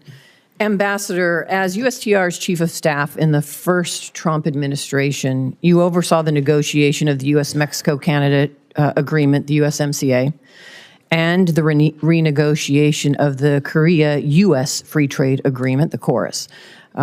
President Trump signed both of these agreements. He called the USMCA a colossal victory, and KORUS a historic milestone. And yet, with President Trump's new blanket tariffs, he is ripping up these agreements with our allies that we negotiated with. Why would any country want to do business with us, much less negotiate a trade deal, if we don't even honor our ongoing agreements? So, Senator, we are the consumer of last resort. These countries have to sell here. They have, many of them, especially in Asia, have built their entire economies around exporting to us. They're very dependent on it, and that's part of why we have this huge trade deficit. With USMCA, those parties continue to enjoy duty-free treatment for many of the products that continue to comply with the rules that were set out 5 years ago. There's a big concern, Senator, that we did not have adequate other protections to stop the flow, particularly of like autos into the United States. But there was a process for you to renegotiate that agreement this year. We talked about that in my office. Isn't that correct? That's correct. And it wasn't to do these blanket tariffs, correct? What we have to address is an emergency, Senator. That's true. And you should be honest. At least as you sit here, as you were in my office, be intellectually honest. Now, let me just ask this, because this is also true. And I so appreciate my Senator Langford asking this. Time matters. How long did it take to negotiate that agreement, the USMCA, that you were part of? We did it at breakneck speed. We did it in about 2 years. 2 years. And now you're telling us you have nearly 50 countries coming to you, approaching you to enter in a negotiation. And you think that you can do that overnight? India. Man, you're pretty superhuman here, if that's the case. So let's be realistic. That's all we're asking. Common sense and realism here, Ambassador, as you sit here before us.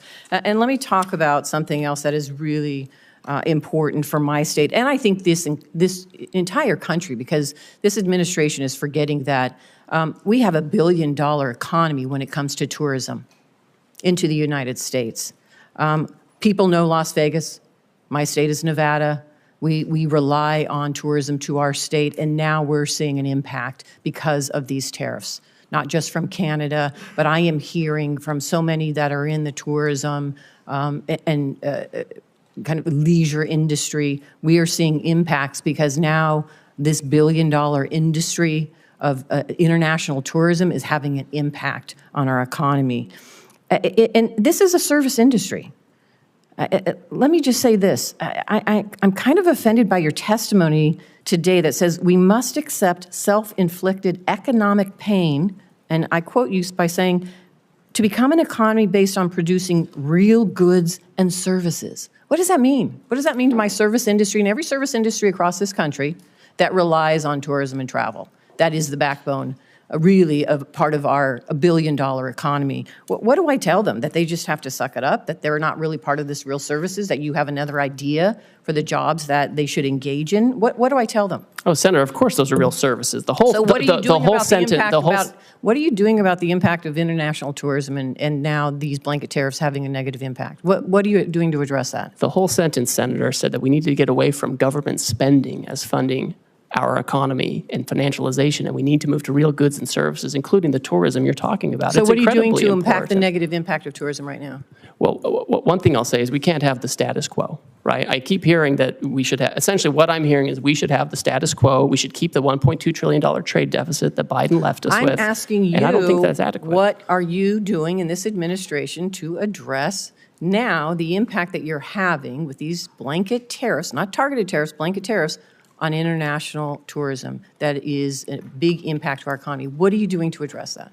Well, Senator, as we're talking to all of these countries, we are talking about services. We are talking about making sure that we can export services to other countries. A lot of those that we export are, we have Well, let digital me say I only have services, so all much kinds time, of and trade. apparently you're not. So here's what I would like, because you haven't thought about this, and the administration hasn't really thought about it, because I haven't heard anybody talking about tourism. So why don't you come talk to me in my office, and let's talk about and put a plan together, because these blanket tariffs are having an impact on tourism in my state and across the country. Senator, I'm happy to instead come of talk just to you. defending it, why don't you just come sit down with some of us and try to address the concerns that we are seeing and feeling in our states that this administration has not taken into account? I'm happy to come speak with you. Thank you, Senator. Senator Grassley. Ambassador Greer, thank you for being here. I've made very clear throughout my public service that I'm a free and fair trader. The Constitution gives Congress the authority to regulate interstate and foreign commerce.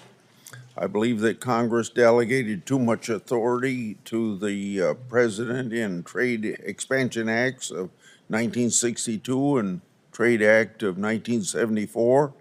That said, I support President Trump's agenda to lower tariffs and non-tariff barriers other countries impose on American goods. I support President Trump's agenda to get a better deal from China and other countries for our farmers and manufacturers. In fact, even back in 2003, I sent a letter to the Chinese Minister of Commerce at that time pointing out China's failure to live up to its WTO obligations.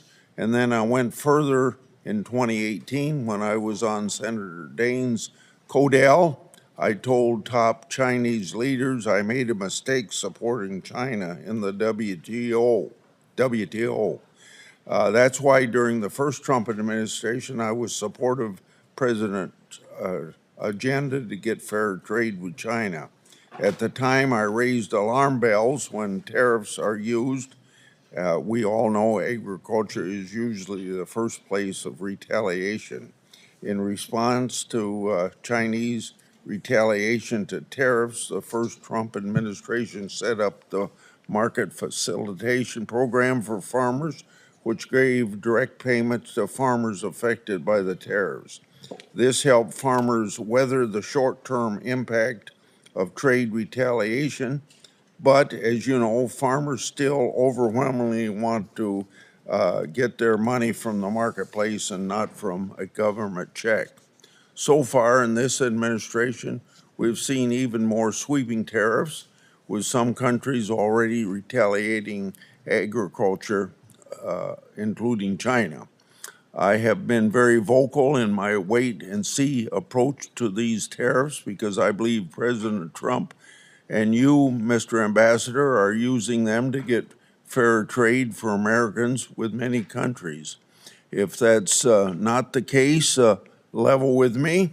So to help farmers in the meantime, instead of relying on payments from the government, I'm going to give a suggestion that you don't have much to do with, but the administration could move very quickly to increase RVOs on the renewable fuel standards so that farmers get more robust domestic markets for their crops. And one place to start would be where the Biden administration came up short with RVOs, only 3 1/10 billion over a 3-year period of time on biodiesel, to make that 5.3 as far as you can see into the future. That would very dramatically increase soybean prices. So my question to you is, in the medium to the long term, do you plan to turn these tariffs into trade deals to reduce tariffs and non-tariff barriers? I support that. On the other hand, if the purpose is to stall on negotiations in order to keep tariffs high for the sole purpose of feeding the U.S. Treasury. I oppose that. So is this administration for trade reciprocity or for Treasury replenishment? Senator, thank you, and thank you for your years of service on the trade space, and you're one of the deans in this area. It's important to understand the sense of the emergency that we're facing and urgency with the need to reshore and do manufacturing here. It's incredibly important to the president. Yesterday, he stated very clearly that he is happy to engage in negotiations immediately with countries that believe that they can help us reduce our deficit and get rid of the non-tariff barriers and the tariffs that affect that. I think the answer, Senator, is it's going to be country by country. There are going to be some countries where they're not able to address their non-tariff barriers or their tariffs or the deficit fully, and there will be others who I think will be able to do that, and where the president will have the option of making a deal with them. So we're certainly seeking reciprocity. Now, if we have the tariff on a country, there's obviously going to be a revenue effect, but we need to reshore manufacturing, we need to get rid of our agricultural deficit, and we need to make sure that if countries are going to trade with us, it has to be on a reciprocal basis. Senator Cantwell. Thank you, Mr. Chairman. Ambassador Greer, good to see you. You and I have had many conversations about trade. I think my question this morning, though, starts with the consultation that Congress deserves on trade issues from the trade ambassador. And what did the Trump administration do to prepare us, to communicate with us, to tell us about findings as it relates to these emergency orders by the president? Thank you, Senator. As you know, I find consultation requirements very important, and not just as a requirement, just a matter of good practice. Our staff, the USTR staff, in the past 2 months that we've been in office, have had over 200 formal engagements with staff on the Hill, obviously here in the Senate, also in the House. The day of the reciprocal trade announcement, we had our staff also up here briefing your staff.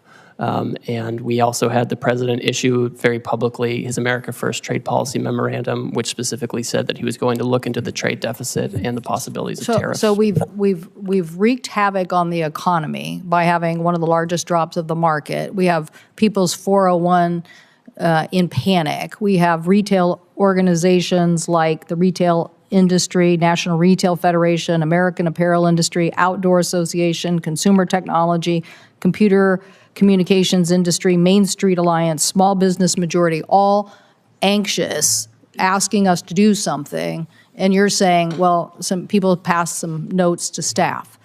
What the requirement is, and this is where I believe the president has misconstructed and actually exploited this authority, is not communicated to us, nor these interest groups that are now panicked over the effect of tariffs.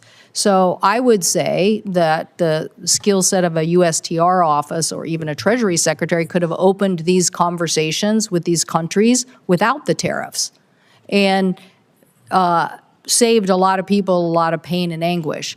I worry that this trust issue, because I have a different worldview, that we should be building alliances as a way to counter China, that the alliance building process now will become harder, and people are going to wonder, well, is the United States going to pull another fast one again and just wreak havoc, when in reality, countering China with a tech NATO or something like that is a more powerful tool. Do you have a comment about that? I do, and I think we do need to be thoughtful about this. I think what we can't do is wait. We have had many times in past decades when we have had real robust trade disputes with our partners. Japan in the 80s and early 90s over cars, semiconductors, and they ended reshoring a lot of those factories here. And it didn't make us less of a security partner to Japan. I think we can have these conversations like friends do. And that's what the president said yesterday. He said, listen, China's trying to retaliate. They're taking a different path. But for others who want to have meetings, I want to reclaim my time negotiate. for a second, because I only have 5 minutes and you have lots of time to answer lots of questions from members. But you can see all my colleagues, we are thoughtful people with specific issues about our constituencies. I just met with raspberry growers. They're concerned. They want to know if they're going to get some seat on a council so they can have their issues heard. I'm for trade. I represent trade. I represent a trade economy. I represent the success of what innovation and trade get you. But you're coming here this morning with this not only tanking of the market, and you want a tariff on semiconductors.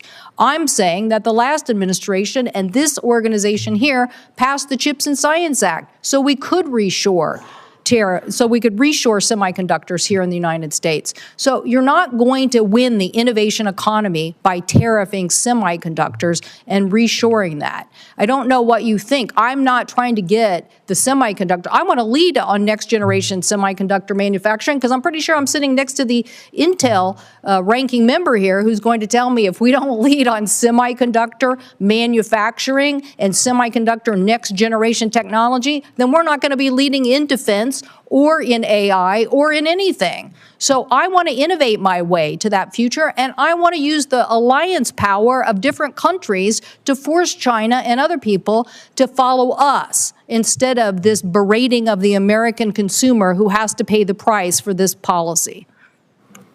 Senator, Mr. Chairman. TSMC has announced a new announcement where they're going to have more investment here in the United States so they can make those things here and have that innovation. Thank you, the people who voted for the Chips and Science Act in the past administration. Thank you for that. We are going to lead on innovation despite this administration. Senator Warner.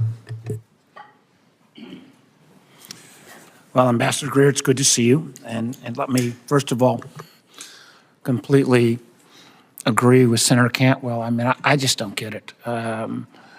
You know, the fact on semiconductors, while you gave a small exemption, you didn't exempt GPUs, you didn't exempt lithography equipment, you put a huge hit on Taiwan,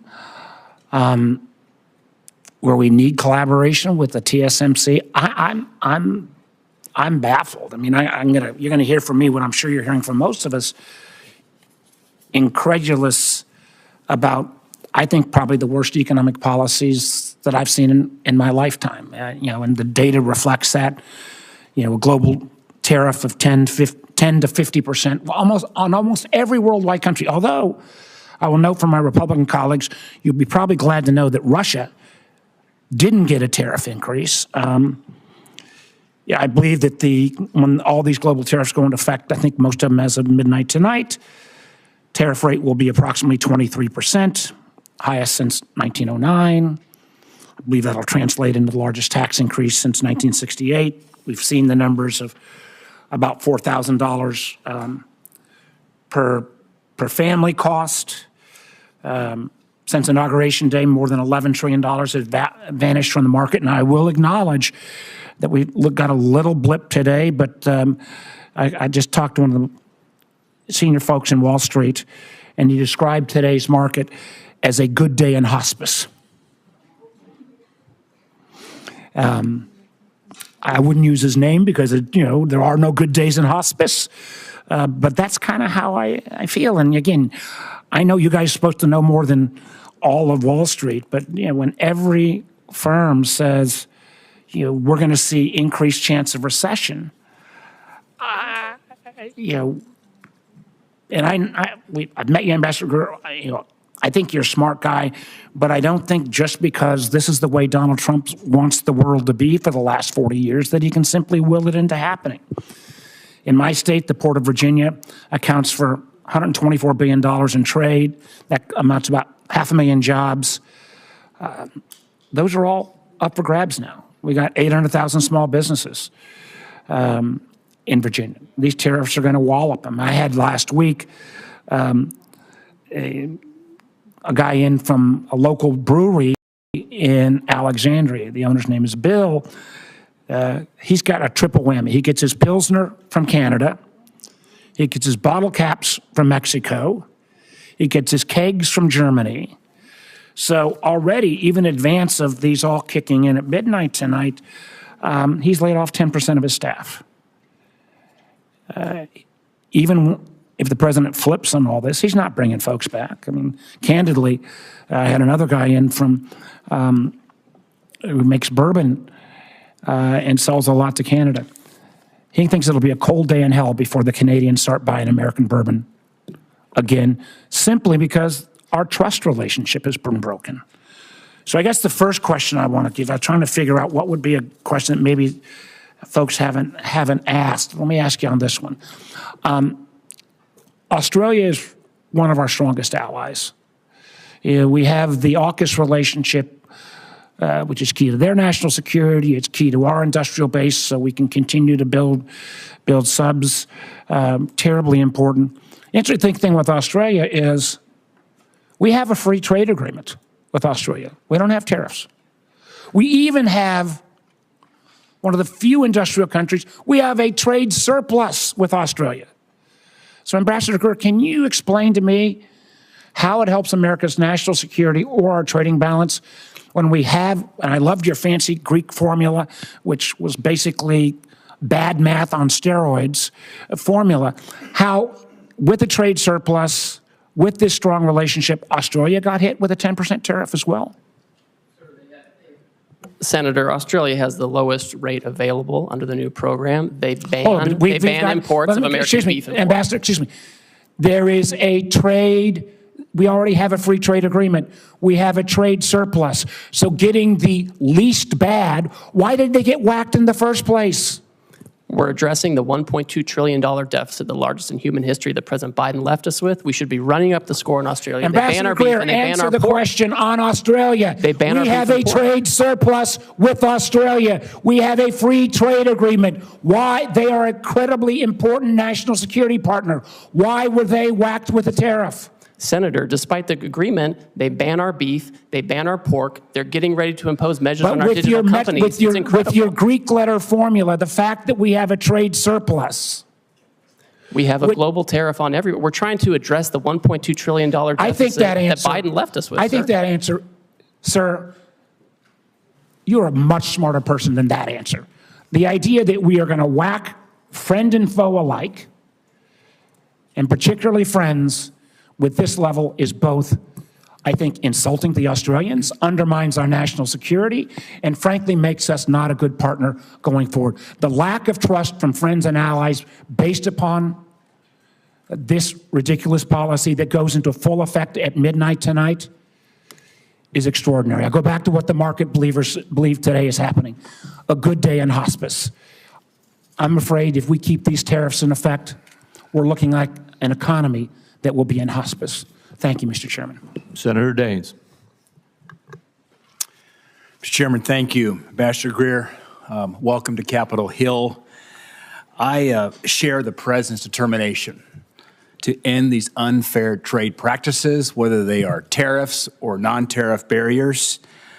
I hope we can avoid an all-out trade war. A trade war will mean higher prices for the American consumer, because I think we could do a little thought exercise at the moment. Who pays these high tariffs? In the short, medium term, it will be the consumer. It will be the consumer. And so I'm worried about the inflationary effect. I'm worried if there is a trade war, that we're going to have markets shutting down for American farmers, ranchers, and manufacturers. I'll give you an example of that here in a moment. But I'm encouraged because the President's announcement has gotten the attention of a lot of countries. I was encouraged to see Kevin Hassett this morning talking about negotiations occurring, looking at President Trump's latest posts on Truth Social, the fact that we've got Koreans now coming to the United States, literally dispatched to engage with us to lower these barriers, tariff and non-tariff, the Japanese, and some 70 countries now that want to come and work and address the issues of the barriers for American companies, American producers doing businesses in their countries with 95% of the world's consumers outside the United States. Critically important. So this is very encouraging. I think that's in part why we're seeing the rebound today in the equity markets, because there's hope that these tariffs are a means and not solely an end. And if that's the case, I think we're on a really good path with this kind of tough position we're taking to actually solve some of these problems in barriers in trade that have been lingering for decades. And President Trump is taking bold leadership to address it, and I'm hoping for a good outcome. My hope is this is a sign of things to come, that these countries will offer major concessions and make historic trade deals with President Trump. Ambassador Greer, I encourage the administration, encourage you to use this opportunity to secure better terms with our partners, with our allies, to protect and grow American jobs, to grow access for our American farmers, our ranchers, our manufacturers, and American families. 3 weeks ago, I was in Hanoi and met with General Party Secretary Do Lam, the highest ranking official in Vietnam. And then I went to Beijing and met with high-ranking Chinese officials, including the Premier Li Qiang. I carried President Trump's America First message directly to these leaders. I spoke with Premier Li Qiang and demanded that China stop the flow of the fentanyl precursors into Mexico, the United States, and Canada. I raised concerns about developments related to the expiration of registrations for beef processing plants here in the United States and some non-science-based barriers which has impacted Montana and U.S. beef exports. I want to remind you that in 2017, I went to China. I carried some steaks from a Montana rancher, Fred Wacker of Miles City, Montana.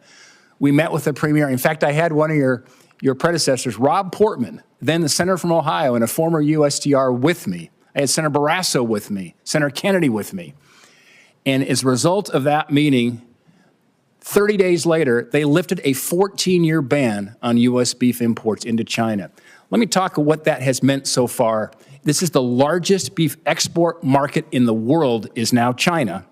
For U.S. producers of beef, in 2021, we shipped $1.6 billion of beef. Keep in mind, the 2017 number was $31 million. It was $2.1 billion in 22, $1.6 billion in 23, $1.6 billion in 24. But here's the concern. That's been shut off now in the last 3 weeks. March exports of beef to China, U.S. beef, declined 92%. So the valve is shut right now for U.S. beef producers. My question is, what can we do to hold China's commitment to U.S. beef and other ag imports, which are so critical right now for U.S. producers? Thank you, Senator, and you've always been a leader on this, and I appreciate that. China, of course, needs to take down their barriers. It's been a persistent challenge with them, and they like to use economic coercion, and they have their own method of doing things. But my hope would be is that they turn back on this course of action. I think President Trump is focused on making sure we have the right program in place, that we're dealing with partners who are going to be respectful and achieve reciprocity with us. And I think a lot of this is going to be up to the Chinese on how forward-leaning they want to be on having fair trade with us. I'm very sensitive to this issue in particular, and I want to make sure we open up beef markets other places too, so we don't have to be dependent on just one market. Yeah. Well, Ambassador Greer, I'm encouraged by the negotiations that are going on as we speak with Japan, with Korea, with some 70 countries who want to now reduce their tariff and non-tariff barriers. This could be absolutely a monumental moment in trade for the United States, and Godspeed. Thank my colleague. Next is Senator Young. Good to have you here, Ambassador Greer. And let me just begin by commending you. You've been very accessible as we've tried to get some clarity on exactly trade policy and where we're headed and how we expect counterparties to move and all the rest. You returned my phone call immediately, and your team's been in touch with mine. And so just that speaks very well of you and the Trump administration, because this is creating some anxiety. This current tariff posture among some of my constituents. On balance, I would say most of my constituents are supportive, and they recognize that some turbulence might be required in order to end up in a better spot and reset trade relations. I think one of the things I'm hearing from constituents back home is that trade retaliation doesn't fall on everyone evenly. It has a different impact on a New York tech firm than it might have on a Hoosier soybean farmer. And I hope that's something that's being factored into your analysis as you think about how foreign countermeasures could impact the American economy generally, and then in terms of particular sectors and parts of the country. So unpacking those trade-offs for the American people, I think is going to be very important moving forward. In Indiana, rural communities and export-driven manufacturers oftentimes feel the consequences, and they feel the consequences first. So, Ambassador Greer, is USTR actively mapping out which sectors and regions are going to bear the brunt of certain retaliatory measures and thinking about contingency plans? So, Senator, thank you for your concern. And I know this is something that we all watch. I watch it very closely. The president watches it. Whenever there's any kind of announcement of proposed retaliation, we look at it very closely. We look at the tariff lines. We look at what might get hit. The good news so far is that most countries have said they're not going to retaliate on this and that they would like to seek to talk to us first, find out more about the program, what they can do to meet our goals, which, as you know, we're dealing with an emergency in terms of manufacturing and our trade deficit. And so that is what most countries have chosen to do. My sense is that if there are some countries that choose to retaliate regardless of our need to address this emergency, our hope and expectation is that countries will do what they've said, which is bring down their tariffs and non-tariff barriers to provide better markets and alternative locations. Well, as I communicate some of the impacts in my state to your office, and as I know you and your team review this, I hope you will you'll keep those considerations in mind as you develop your negotiating priorities. Yes, we certainly will, and look forward to continued collaboration with you. You know, in other areas of federal policy, we have clear metrics or criteria to measure success. We do it in social policy. We do it with respect to education policy, test scores. We do it in defense policy.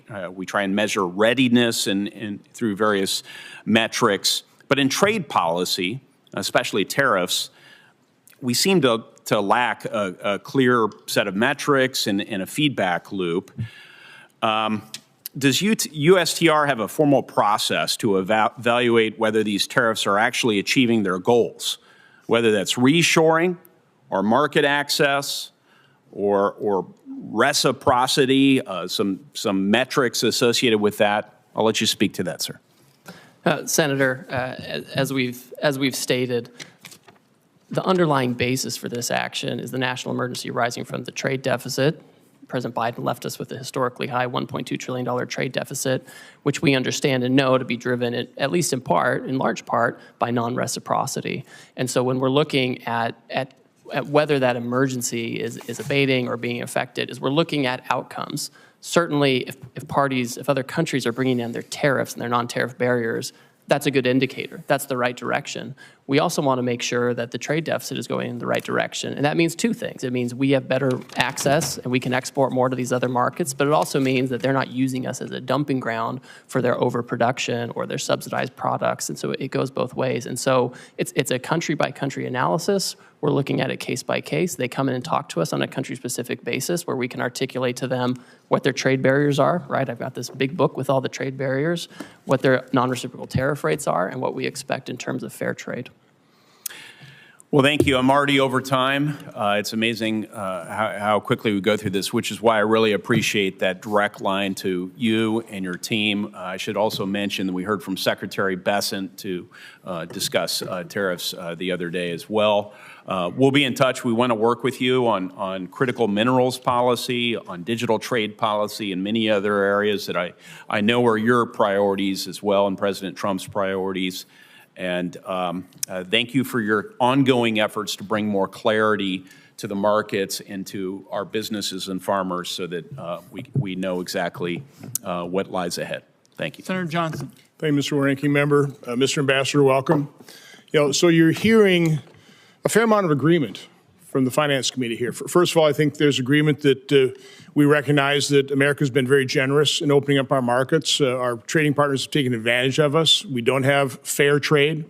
But I think you're also hearing that our constituents rely on trade, and they're going to be harmed by it. So I handed you 10 case studies, and by the way, for the 10 that were willing to go public, probably got another 50 that were concerned if they went public that they may not get the exclusions. Now, I'm somewhat disappointed to hear that exclusions of some of these things are being ruled out at this point in time. They're very specific situations that I think you ought to consider exclusions for, because I don't often agree with the members on the other side of the aisle, but in many cases here today, particularly when they're expressing concern about small businesses in their states, I'm hoping you're very, and I hope you and the president are very sensitive about companies potentially going bankrupt by these actions. Again, we want fair trade, but I hope you recognize, tariffs are double-edged sword. I would argue a somewhat blunt instrument. A question I have for you, there's no doubt that we have offshored some very crucial products, pharmaceuticals, high-end semiconductors, rare earth minerals. Do you have a list of what those products are that we must, in some way, shape, or form, reshore? Thank you, Senator, and I appreciate the communication we've had, and I've received your letters, and we'll take a close look at those to make sure we're incorporating feedback as we develop the policy. You'll note in the action we took last week, there were certain sectors that we excluded from the tariff action because we think they need their own investigation and consideration, whether it comes to tariffs or other actions. This includes semiconductors, it includes pharmaceuticals, like you're talking about, certain metals like copper, and also critical minerals. These are areas where we have to reshore. We need to be able to think about the best way to incentivize this. There are things we can do as the executive branch, and there are things that Congress can do, and especially with the tax bill coming up. I think these are the kinds of things where we need to create the right incentives. So you're not using tariffs with pharmaceuticals and semiconductors or rare earth minerals? So right now they're not subject to a tariff. Because you want them brought in here because they're crucial. There are other products that are also crucial that you are applying tariffs to. So we are doing investigations right now, and we're considering, with respect to pharmaceuticals and semiconductors, the president's been very clear about this. He said it several times, because tariffs are a tool that can be used to create incentives. What we can't have is the status quo. The status quo has not worked. Do you believe a trade deficit is just per se always bad? I think the situation, what we have, Senator, is a large and persistent trade deficit. In normal economic structures and normal markets, you would have a deficit one year that's, or surplus one year. But what we have is a structural, persistent and growing deficit. And as a result, offshore some crucial products. That's a big part of it. Yes, but sir. Do you want to onshore, for example, very high labor content products when, by the way, we're pretty low unemployment rate. I mean, when I went to college, 5% was full employment. We're at 4.2. I've been in manufacturing since late 70s. You couldn't hire enough people in manufacturing back then. Situations even got worse. So I would argue that I'm far more concerned about our budget deficit of $2 trillion. And I realize the trade deficit, we have problems with that. But I think our bigger problem is we don't have enough workers. So are you factoring that into your calculation in terms of what you're actually trying to accomplish here? I mean, all for bringing back these crucial products so that we don't have national security issues with the things that we can't manufacture. But again, I don't want to bring back high labor content. Now I want to diversify our supply chain. It's bad to have that all in China, as we saw certainly with PPE, but a diversified supply chain around the world, because I think trade is a win-win situation. It should be. What are your comments on that? So I think when it comes to workers, so first of all, we have about 2 million discouraged workers, right? And these are folks who should come off the sidelines for sure. I think the factories that are being built and will be built in the United States will leverage both automation and workers, right? I don't think we're going to have lots of, it's not the kind of labor the industrial robots that contribute to that automation. But I mean, I think we need to be in a situation where we have production here, right? We need to think not just in terms of quarterly earnings, but in the next century, and how do we set up the American economy now? How do we deal with the emergency now to make sure we can produce far into the future? Again, I would ask that these case studies be entered in the record, and I just really ask you and the President focus on the products we actually need as opposed to using this broad instrument. There's going to be an awful lot of collateral damage. People are already feeling that pain, so I hope you're sensitive to that. Without objection. And Senator Tillis is next. Thank you, Mr. Chairman. Ambassador Greer, thank you for being here. Back in the 90s, I was in management consulting, and there was a new platform that came out that promised to transform the business industry, ERP. Some of the early attempts at implementing the system proposed an alla prima approach. Let's do it all at once. Let's change the plumbing out. Let's get it all in, get it done, rip the Band-Aid off. It proved to be hugely unsuccessful. There were a lot of very visible projects, and the industry decided there needed to be a methodical sort of prioritization of what parts of the business needed to perform better sooner, and how do you layer onto that a comprehensive strategy. It looks like we've got a novel approach here in terms of an alla prima approach. I'm not a trade expert, and I'm not going to question it at this point. I do have a question about, at the end of the day, the other thing in management consulting we like to focus on is this concept of one throat to choke. In other words, when you're finally taking a look at a strategy, someone has to own it, and you can't say that it's the president or the vice president. So my first question to you, in this scenario, the decision maker who decided the alla prima approach, who has obviously had to have spent time anticipating what we saw in the markets and some of the pushback, I'm assuming this all got gamed out because it's a novel approach, it needed to be thought out. Whose throat do I get to choke if this proves to be wrong? Well, Senator, you can certainly always talk to me, but are you at the tip of the spear? Well, I'm at the tip of the spear for certainly. Did you propose the alla prima approach? So, first of all, I would push back, Senator, just a little bit on this. For now, we've excluded pharmaceuticals and semiconductors to take a different kind of approach. So let's get and to we've another excluded question. USMCA. Section 232 and 301, we know particularly Section 232 is still on aluminum. Section 301 is Chinese imports, where there's no other provider. I overheard you say that maybe, or I thought I heard you say in response to another question, that for the near term there won't be any exclusions. Is that true of China, where they have said the U.S. is unilaterally bullying and completely groundless and they're going to fight to the end? Are the 232 and 301 tariffs exclusions on the shelves until we get to a reasonable agreement with China? I'm just trying to answer a question that I have several people in North Carolina asking. So the president, again, is the final decision maker on all of these things, and he has directed that there not be exclusions or There will exemptions. not be any exclusions on steel, aluminum, or any products that are only manufactured in China for the foreseeable future until China determines what the end is, because they said they're going to fight to the end. Again, I'm just trying to communicate questions that I've asked, so there will be no exclusions. Yes. I won't waste your time asking for them. That's the main reason I wanted to ask the question. So again, I'm just trying to get my head around the logic of an alla prima approach, and I'm waiting to be, I'm waiting to see it be successful. But it just seems like we've decided to begin a trade war on all fronts, and that's okay if the person who thought this through has an answer for why you go after partners that we have a very long storied relationship with. Maybe we give some developing countries a break because we're trying to actually get their economies functioning, make them look to the West versus to Chinese investment.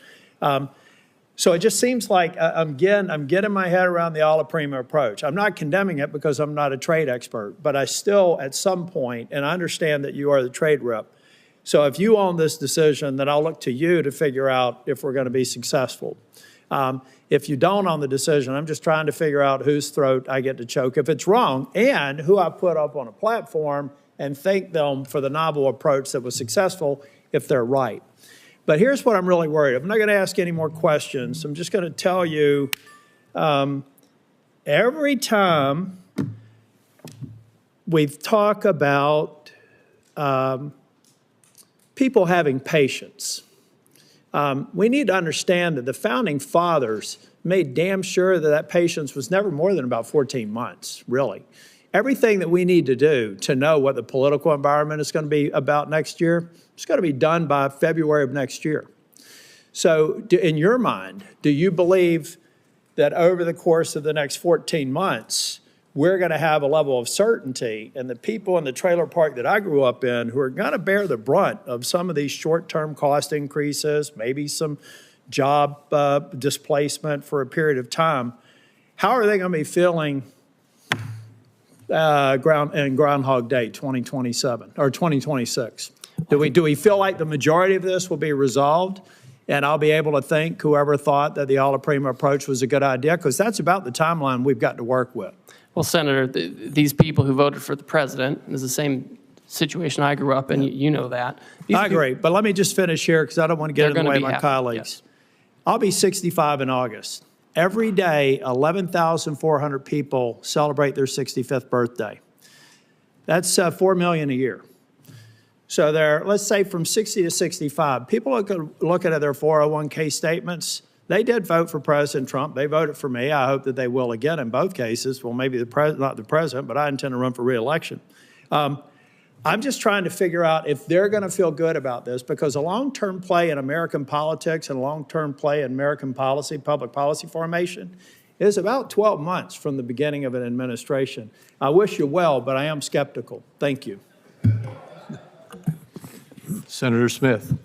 Thank you, Senator Crapo, and welcome, Ambassador Greer.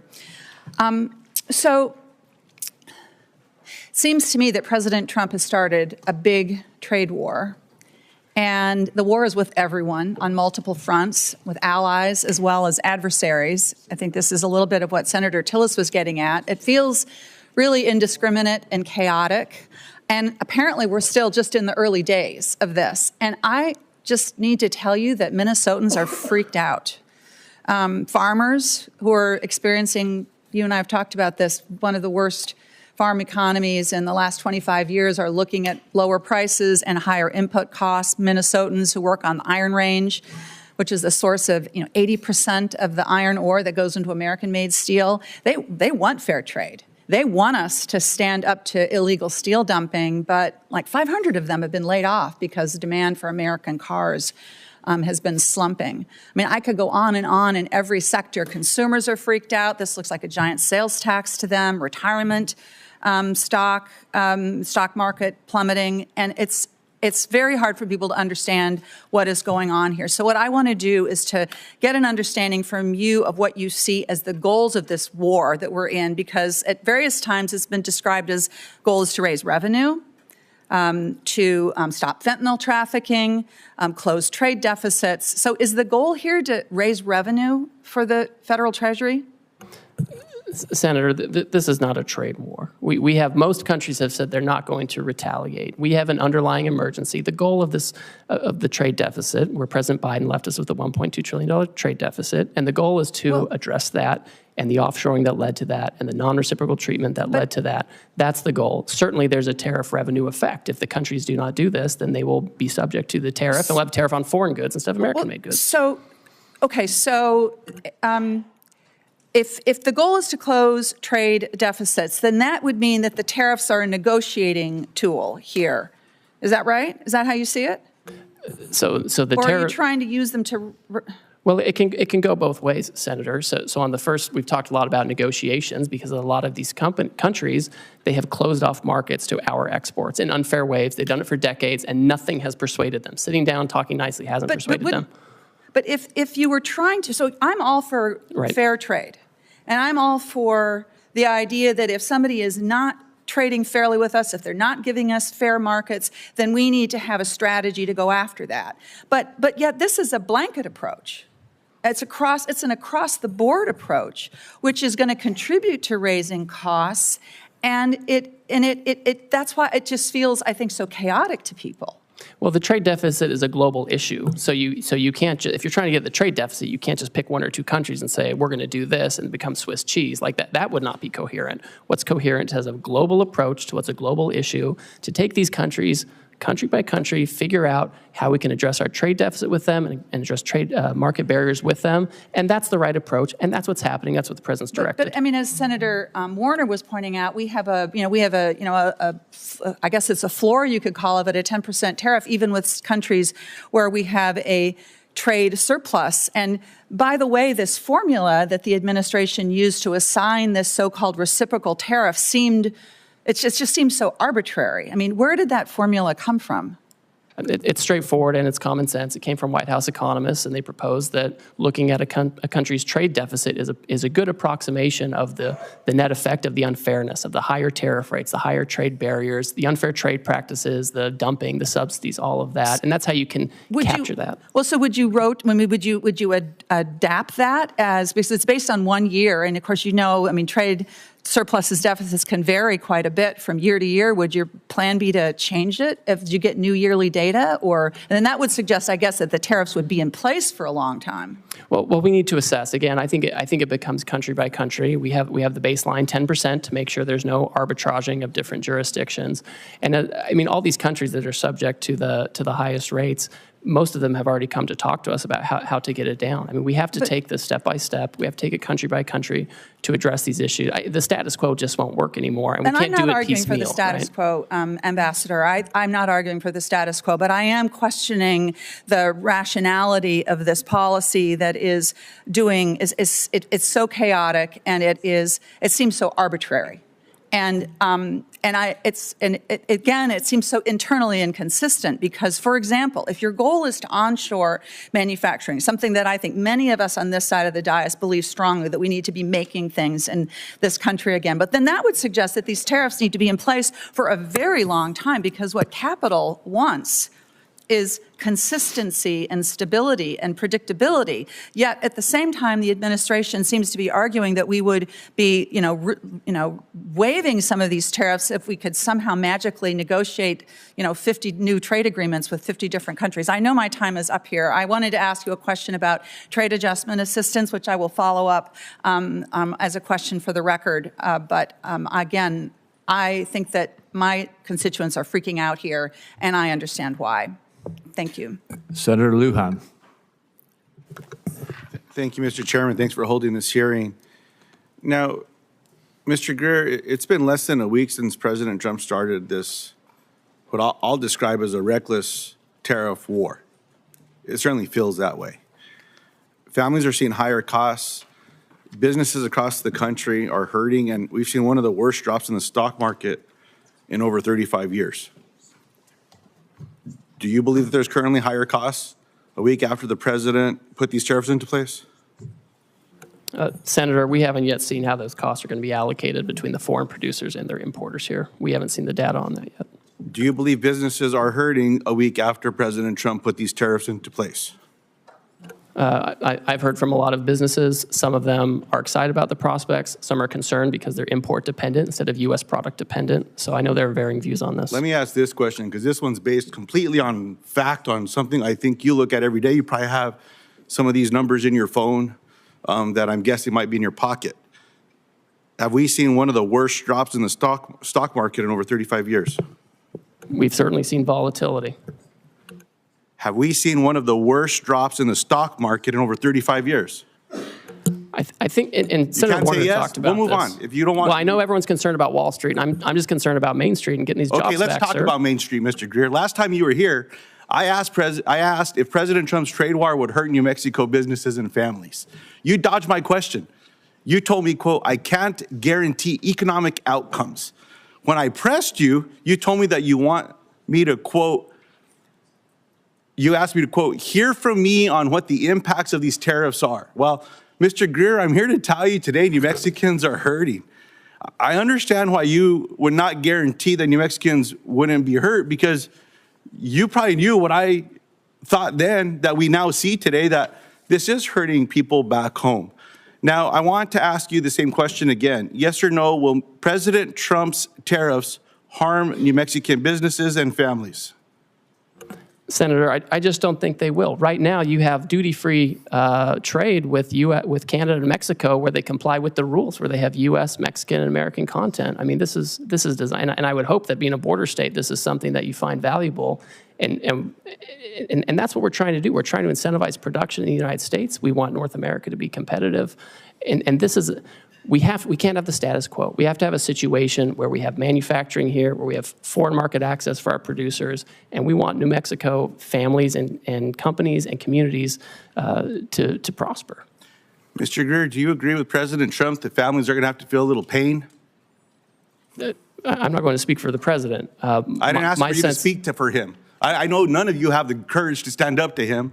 What I'm asking you, Mr. Greer, is do you agree with what the president said about these tariffs in that people are going to have to feel a little pain? That's my question. If we have companies that feel pain because they're adjusting their supply chains, that more American product made by American workers, that's an adjustment we have to make to prepare for the future. We can't keep doing the same thing we always did. And if companies are having trouble adjusting their supply chains, which I'm very sensitive to, this is something that we have to deal with. We can't do nothing for 4 years like we saw under Biden, where there was just nothing going on trade. Let me ask the question a little differently. Yes or no?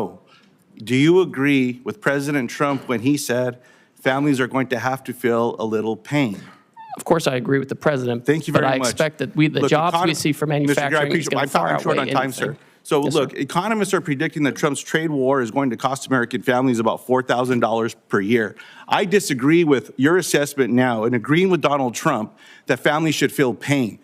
When I asked you about the economic impact of families back home, you said, no, they're going to do great. Things are going to be wonderful. New Mexico should be appreciative of all these things. I guess pain is the kind of relief that you believe that families should be going through. I mean, it is what it is. As I've been saying to my colleagues here, I understand the outcome of this last election. Donald Trump is now the president of the United States. He won the election.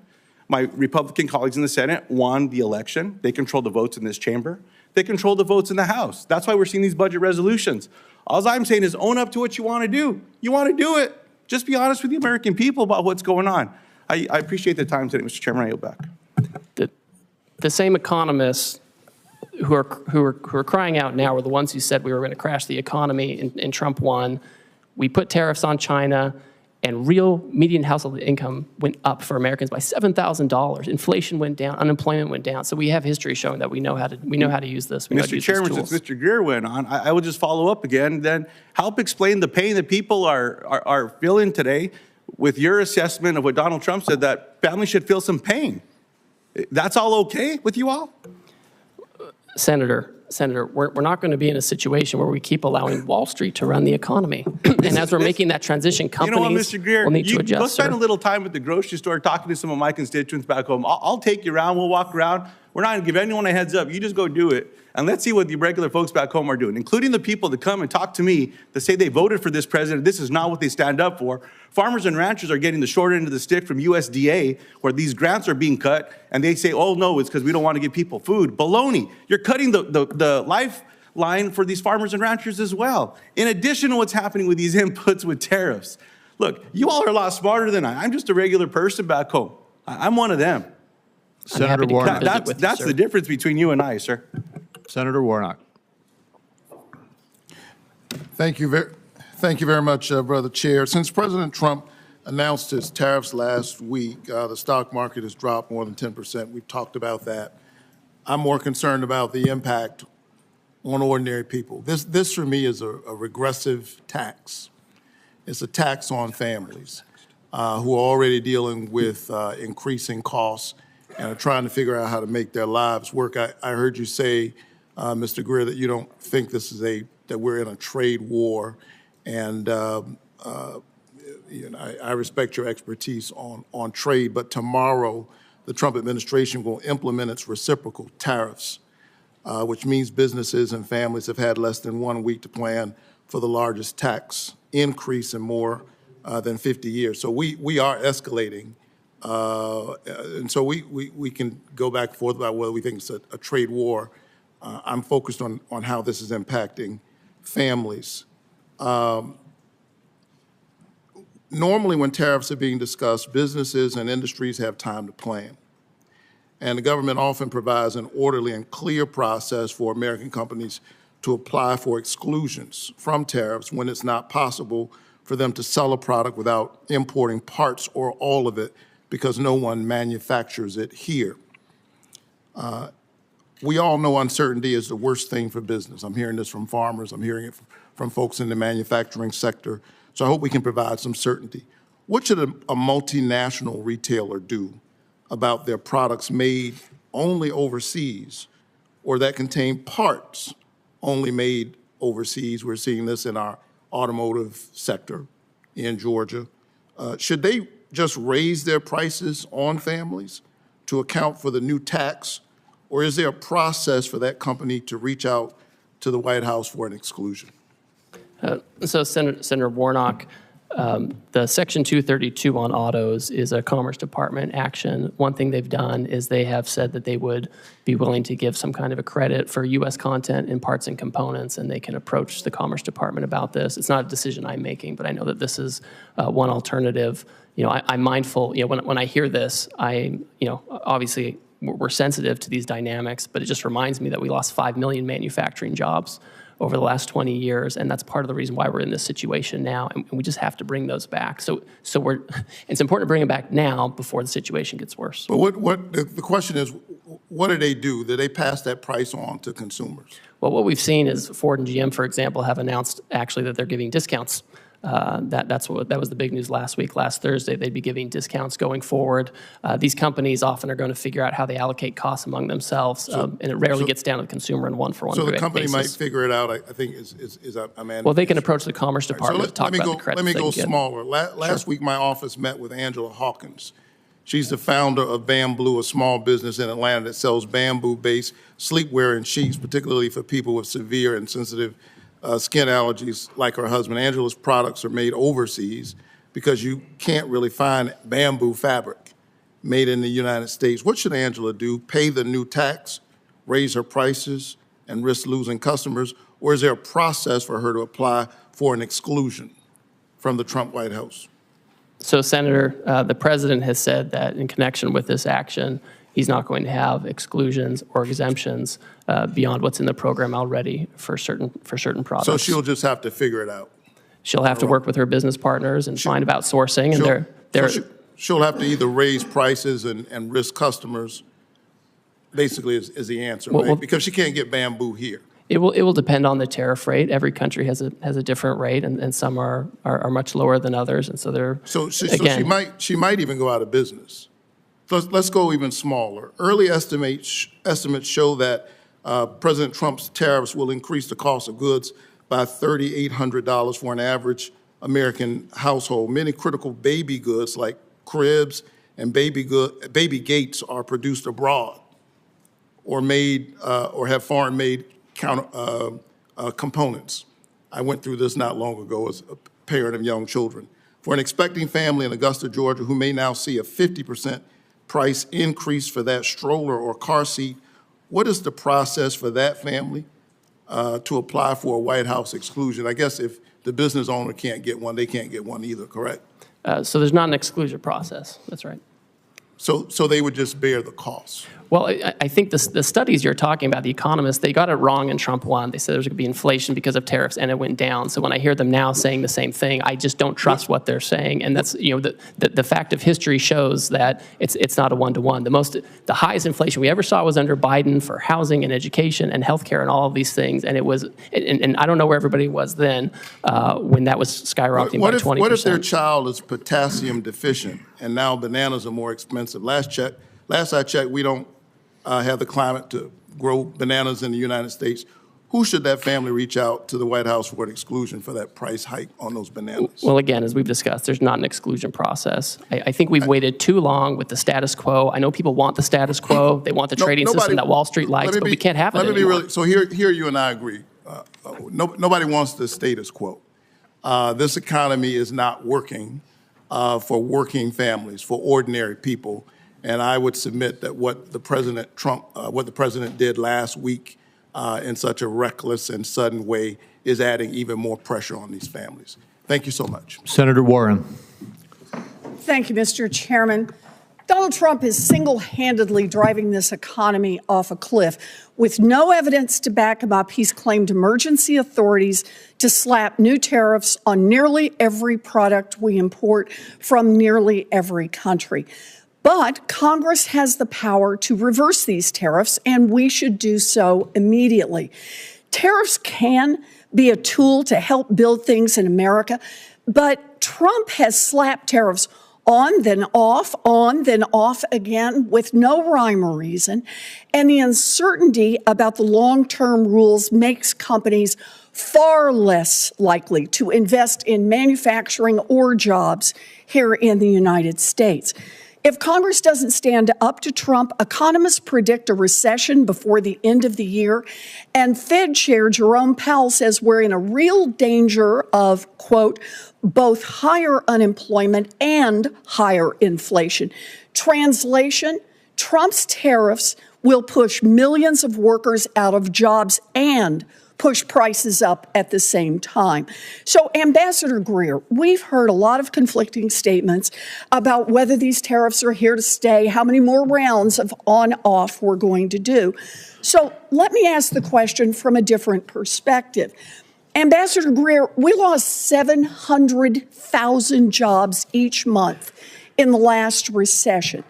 If 700,000 Americans lose their jobs, will the Trump administration suspend these tariffs? Senator, I think the economists who are making these projections, who often are in favor of fully unfettered free trade, are the same ones who said in the first Trump term that putting tariffs Greer, is something that's going to happen, let me just Senator. stop you there. I'm not asking about projections. I'm asking if the numbers show that 700,000 people have lost their jobs because of these new tariffs that Trump has slapped on. Will the administration reverse course and lift those tariffs? Senator, that's not going to happen. We've lost 5 million manufacturing jobs over the years, which is the number I'm most worried about, and we have to get those jobs so back. I take that as a no. Let me try another one. Moody's says that if the Trump tariffs remain in place, we will definitely plunge into a recession, which will ultimately cost 3.5 million Americans their jobs. So, Ambassador Greer, if Trump's tariffs push 3.5 million people out of work, will the Trump administration reverse course and lift those tariffs? Senator, the Wall Street analysts are wrong. They never want to have any kind of change to the status quo. Right or but that's who you're quoting to me, Senator. Senator. I'm giving you a number. If the number is 3.5 million, if it never comes to pass, you don't have to worry about your answer. But if 3.5 million people lose their jobs because of these tariffs, is the Trump administration prepared to lift them? Right now, this minute, we're working on negotiations with countries who believe they can achieve reciprocity with us and get their trade deficit down. And that's the emergency we're focused on. There's not going to be a situation where years from now we've lost millions of jobs. Let me try one more time. If Trump tariffs push workers out of their jobs and raise prices, as Fed Chair Powell has predicted, will you reverse course then? I think also with respect to Chairman Powell, who I don't know personally, but I know the president makes decisions on trade, and he rarely takes advice from Chairman Powell on this. We found in Trump 1 that you could put tariffs on China and you could make it work and have lower income, lower unemployment, lower inflation, and increase real median household income over time as we reshore. And that's what we have to do, Senator. What I'm hearing you say is that no one can hear a rhyme or reason to why the tariffs are off again, on again, off again, on again. But what you're telling us is the fact that hundreds of thousands, even millions of people could lose their jobs and that prices could go up will not be a factor for you or for Donald Trump for rolling those tariffs back. Look, if Republicans are serious about protecting American jobs and fighting inflation, then they can join Democrats right now to pass a resolution to fix Trump's reckless tariffs. This economy is teetering on the edge of collapse. We have the power right here in the Senate and over in the House of Representatives to take this authority away from Donald Trump. We can get this voted on. Senator Wyden and I have already are about to introduce the bill to do that. And if Republicans are serious about not playing the red light, green light with tariffs, but instead about protecting our economy, our families, our jobs, and keeping prices low, then Republicans should join us on that. Thank you, Mr. Chairman. Senator Welch. Thank you. You know, there's a place for tariffs on China. Targeted tariffs make some sense. What is being rolled out and the way this is being done is so destructive and so reckless and so irresponsible that it's creating nothing but economic chaos, uncertainty, and suffering for a lot of people. These are really disastrous for Vermont. I just want to go through this question of how do these roll out? You did not set, as our trade representative, the tariff rates on all of these. Made a decision on how he wanted to have the tariff set. And yeah, no, the economic cabinet advised him on that. Right, but you did not set like the 50% rate on Lesotho. I personally didn't, no. Yeah, can you explain how that makes any sense? So the way that the methodology works is the emergency we're talking about is premised on the trade deficit, which we think is well, I'm trying to explain the methodology, Senator, if you want to hear it. This has got to get concrete, because this has real impacts on everyday people. So the rhetoric about what the goals are when the rollout is so in conflict with achieving anything other than economic downturn, how did the 50% rate on Lesotho be decided? So when you have White House economists who assess the trade deficit. But you had no role in it? Well, I certainly had a role in it. Everyone was advising the president on how to do this. Tell me why I came up with 50% for Lesotho. Well, I'd like to tell you, Senator. So when you look at a country's trade deficit, we believe that captures some of the unfairnesses, and you have to have a uniform methodology. You can't be arbitrary or capricious. I'm going to keep going, because Lesotho does diamonds, and, you know. I'm happy to talk more to you about the methodology. There is, I mean, my sense is there is no methodology. I asked ChatGPT, and basically they came up with some formula. Well, that's not true. Well, here's how it looks. Donald Trump just got fed up and said, what the heck, we'll just go with this formula that makes no sense. Number two, the issue of these tariffs. Now, the phone is ringing off the hook at the White House from countries wanting to get a break, right? They want to talk about how to have reciprocal trade with us and how to get that deficit down. That's right. So here's the structural issue that is really alarming to me, and I hope to all of us. We are using these tariffs, or the president is using these tariffs, from going from an economy that's based on competition to one that's based on access. You know, in a competitive and they work with our staff, our career staff, and they develop, you know, if someone comes to us with an offer, we review it, we analyze it, and we present it to the president. They're calling the president. I mean, you've got Donald Trump as president basically picking and choosing winners and losers, and who knows on what basis. That's not a trade regime that anybody can count on. That's something they can game if they know you, they know Lutnick, they know Donald Trump. Rain is going to be 25% hit. We've got consumers whose electricity bills are going up because of retaliation from Canada. Can they make a call to you, to Howard Lutnick, to the president, and ask for relief? Well, we certainly talk to all kinds of constituents. We talk to labor unions, we talk to civil society, we talk to business. I would say with Canada and Mexico, they receive duty-free treatment for things that follow the rules of USMCA. If they bring in Chinese content and send it down, they won't get a break. Let me tell you the frustration I have. There is a place for targeted tariffs to help us and also to push back on unfair trade practices. I support that. That's not what this is. This is utter chaos, arbitrary and willful on the part of the president that is setting up a dynamic where he picks winners and losers rather than companies compete to do the best they can and have the benefit of good work and a good product. Mr. Chairman, I yield back. Thank you. Senator Barrasso. Thank you, Mr. Chairman. Appreciate you being here to answer questions. I'm concerned Wyoming and for workers across the country. I'm worried that foreign competitors continue to use unfair trade practices against the United States, against our workers, against our producers. These practices threaten our economic security, our prosperity. We want a safe and prosperous nation. Workers in my home state and across the country are paying the price. So can you just talk a little bit about how you determine if foreign trade and economic practices constitute an emergency for our country? And I just heard our previous speaker talk about asking ChatGPT. I'm not going to do that. I'm going to ask you, how is it that we determine if foreign trade and economic practices constitute an emergency for our country? Thank you, Senator. In the first instance, when the president declares an emergency, he has to consider where there is, the conditions that may impact national and economic security. And so for him, he took a look at our trade deficit, which was the largest in human history under President Biden, 1.2 trillion. And we looked at what the effect of that was. And it includes loss of 5 million manufacturing jobs, loss of 90,000 factories, loss of competitiveness with China in advanced technology. And then we looked at what are some of the causes of the trade deficit. And certainly there's currency manipulation, there's other currency factors, but also non-reciprocity in trade, barriers overseas, whether tariffs or non-tariff barriers that keep us out, unfair trading practices like dumping and other things that push things into our market, or subsidies, or state-directed economies. And so those are the things we look at.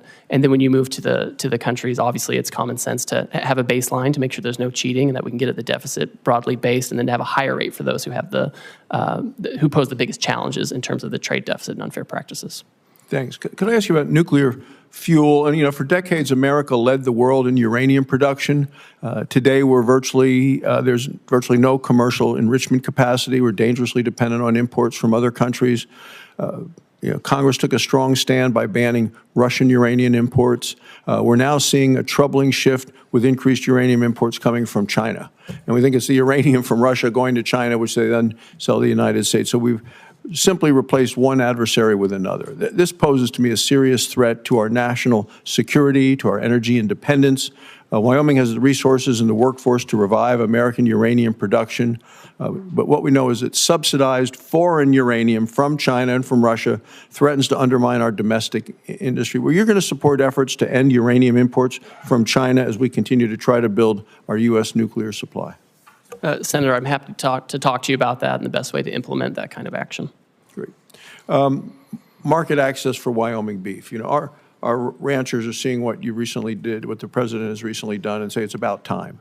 I know you heard a lot about market access today. Just specifically discuss market access for American beef. It's our #1 cash crop in Wyoming. Our ranchers produce some of the highest quality beef in the world, yet our beef faces significant barriers in key foreign markets. So I do appreciate your office's efforts to document the numerous barriers that unfairly block American beef exports. For example, Thailand imposes a 50% tariff on American beef. The European Union's numerous, quote, Green Deal restrictions limit market opportunities for our ranchers. Australia's barriers prevent the sale of a safe, high-quality American beef. They've sold $29 billion into our country. We can't sell a hamburger there. So Wyoming beef producers have felt the direct impact of these unfair trade practices, and I say it's our #1 cash crop. What steps do you see being taken now to open new markets and ensure fair access for our beef around the world where we've been blocked? So, Senator, as everyone knows, we have a lot of countries coming to talk to us right now who want to have more reciprocal trade, get their trade deficit down. And obviously part of that is making sure we have access for products like beef, making sure we're exporting products like beef. I've talked to the Australians about this issue. It's always surprising because they're a great partner for us globally. This is a big issue with them. Southeast Asia as well. These are things that are on our list when people come to talk to us. It's something we've recorded for years, and we expect countries to change this. Great. Thank you. In terms of critical minerals, we sit on vast deposits of critical minerals in Wyoming essential for our national security. Our state has significant reserves of rare earth elements. Are there some trade initiatives that you're taking right now that are going to pursue to counter China's dominance in the critical minerals world, both in terms of production as well as refinement? Yes. Well, I know, for example, this is at the Commerce Department, but I know they're considering whether they need to take some kind of an action and looking in a potential Section 232 investigation of critical minerals to know, how we can get that here, how we can get processing here in our near abroad, how to make sure we're not dependent on China for those things. Thank you, Mr. Chairman. Senator Blackburn. Thank you, Mr. Chairman, and thank you for being here today. I know you have had a busy week, and we appreciate that and appreciate what the President is trying to do for the broader economy. And of course, it is encouraging to hear that we have 70 countries that are coming in to negotiate tariffs and some of those non-tariff barriers that have existed. So we're grateful for all that work. I do want to ask you about some of the foreign governments using bogus environmental regulations to really sideline American businesses. And the EU's new deforestation regulation is a great example of this, imposing excessive reporting requirements that would shut out Tennessee pulp and paper producers from foreign markets. And also, we're seeing some of these foreign governments actually seize U.S. assets under false pretenses. And last year we had a company, Vulcan Materials, which declined to sell its Mexican port to the government. So armed forces came in and took control of that, citing environmental licensing requirements. And this is a pattern of regulatory abuse, and it keeps our companies out of the global market. So how are you working to protect these U.S. businesses and to deal with these foreign governments who are weaponizing their bogus regulations to restrict the market access? Well, Senator, I always find it troubling when countries use these kind of measures as a protectionist measure. Our companies, whether they're making here and exporting or going elsewhere to produce in other countries, are always the cleanest and most responsible, always. And we should always have the best treatment under those kinds of regimes. So with respect to the two examples you noted on the Vulcan issue, I've raised this personally with Mexican trade officials. And with respect to the EU forestry regulation, my understanding is right now it's a little bit on pause while they themselves look at it and take a second look. And I talk to my counterparts in Europe frequently, and this is something where I want to make sure that they're treating us appropriately under this law, not discriminating against us. That's wonderful. If I could get in writing from you an update on the Vulcan port issue, that would be helpful also. We're happy to do that, Senator. Thank you. I want to talk about digital trade because President Trump really has shown great leadership when it comes to digital trade.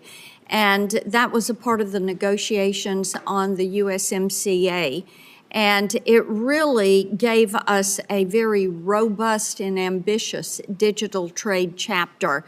And the provisions, including cross-border data flows and data localization, are critical to facilitating strategic U.S. initiatives across a broad range of industries. And we have an opportunity now to build on this digital chapter. So, and I think that could really pave a way to add other provisions on critical issues such as AI, such as quantum computing that we are dealing with.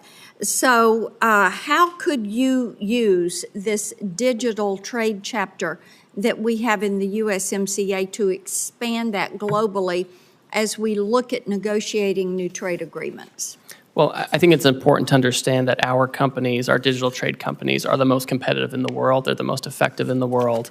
And what we don't want is a situation where they are retaliated against or they're discriminated against such that their Chinese competitors actually take up market share. I mean, that would be a disastrous situation. And so as countries come to us and want to talk about how to have more reciprocal trade or better trade actions, I would expect that we want to make sure that they're not discriminating against our technology companies. And we want to have, make sure we have a level playing field so we can have the appropriate market access that we want, and whether we do that in formal trade agreements or just in commitments from these other countries. Well, and as you know, digital trade is important to Tennessee.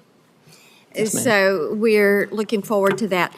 Non-tariff barriers are something that get mentioned quite a bit as we are talking to companies. I know Vietnam has several non-tariff barriers, and we've seen this in the USTR's National Trade Estimate report. And we had a record high deficit with Vietnam in 2024.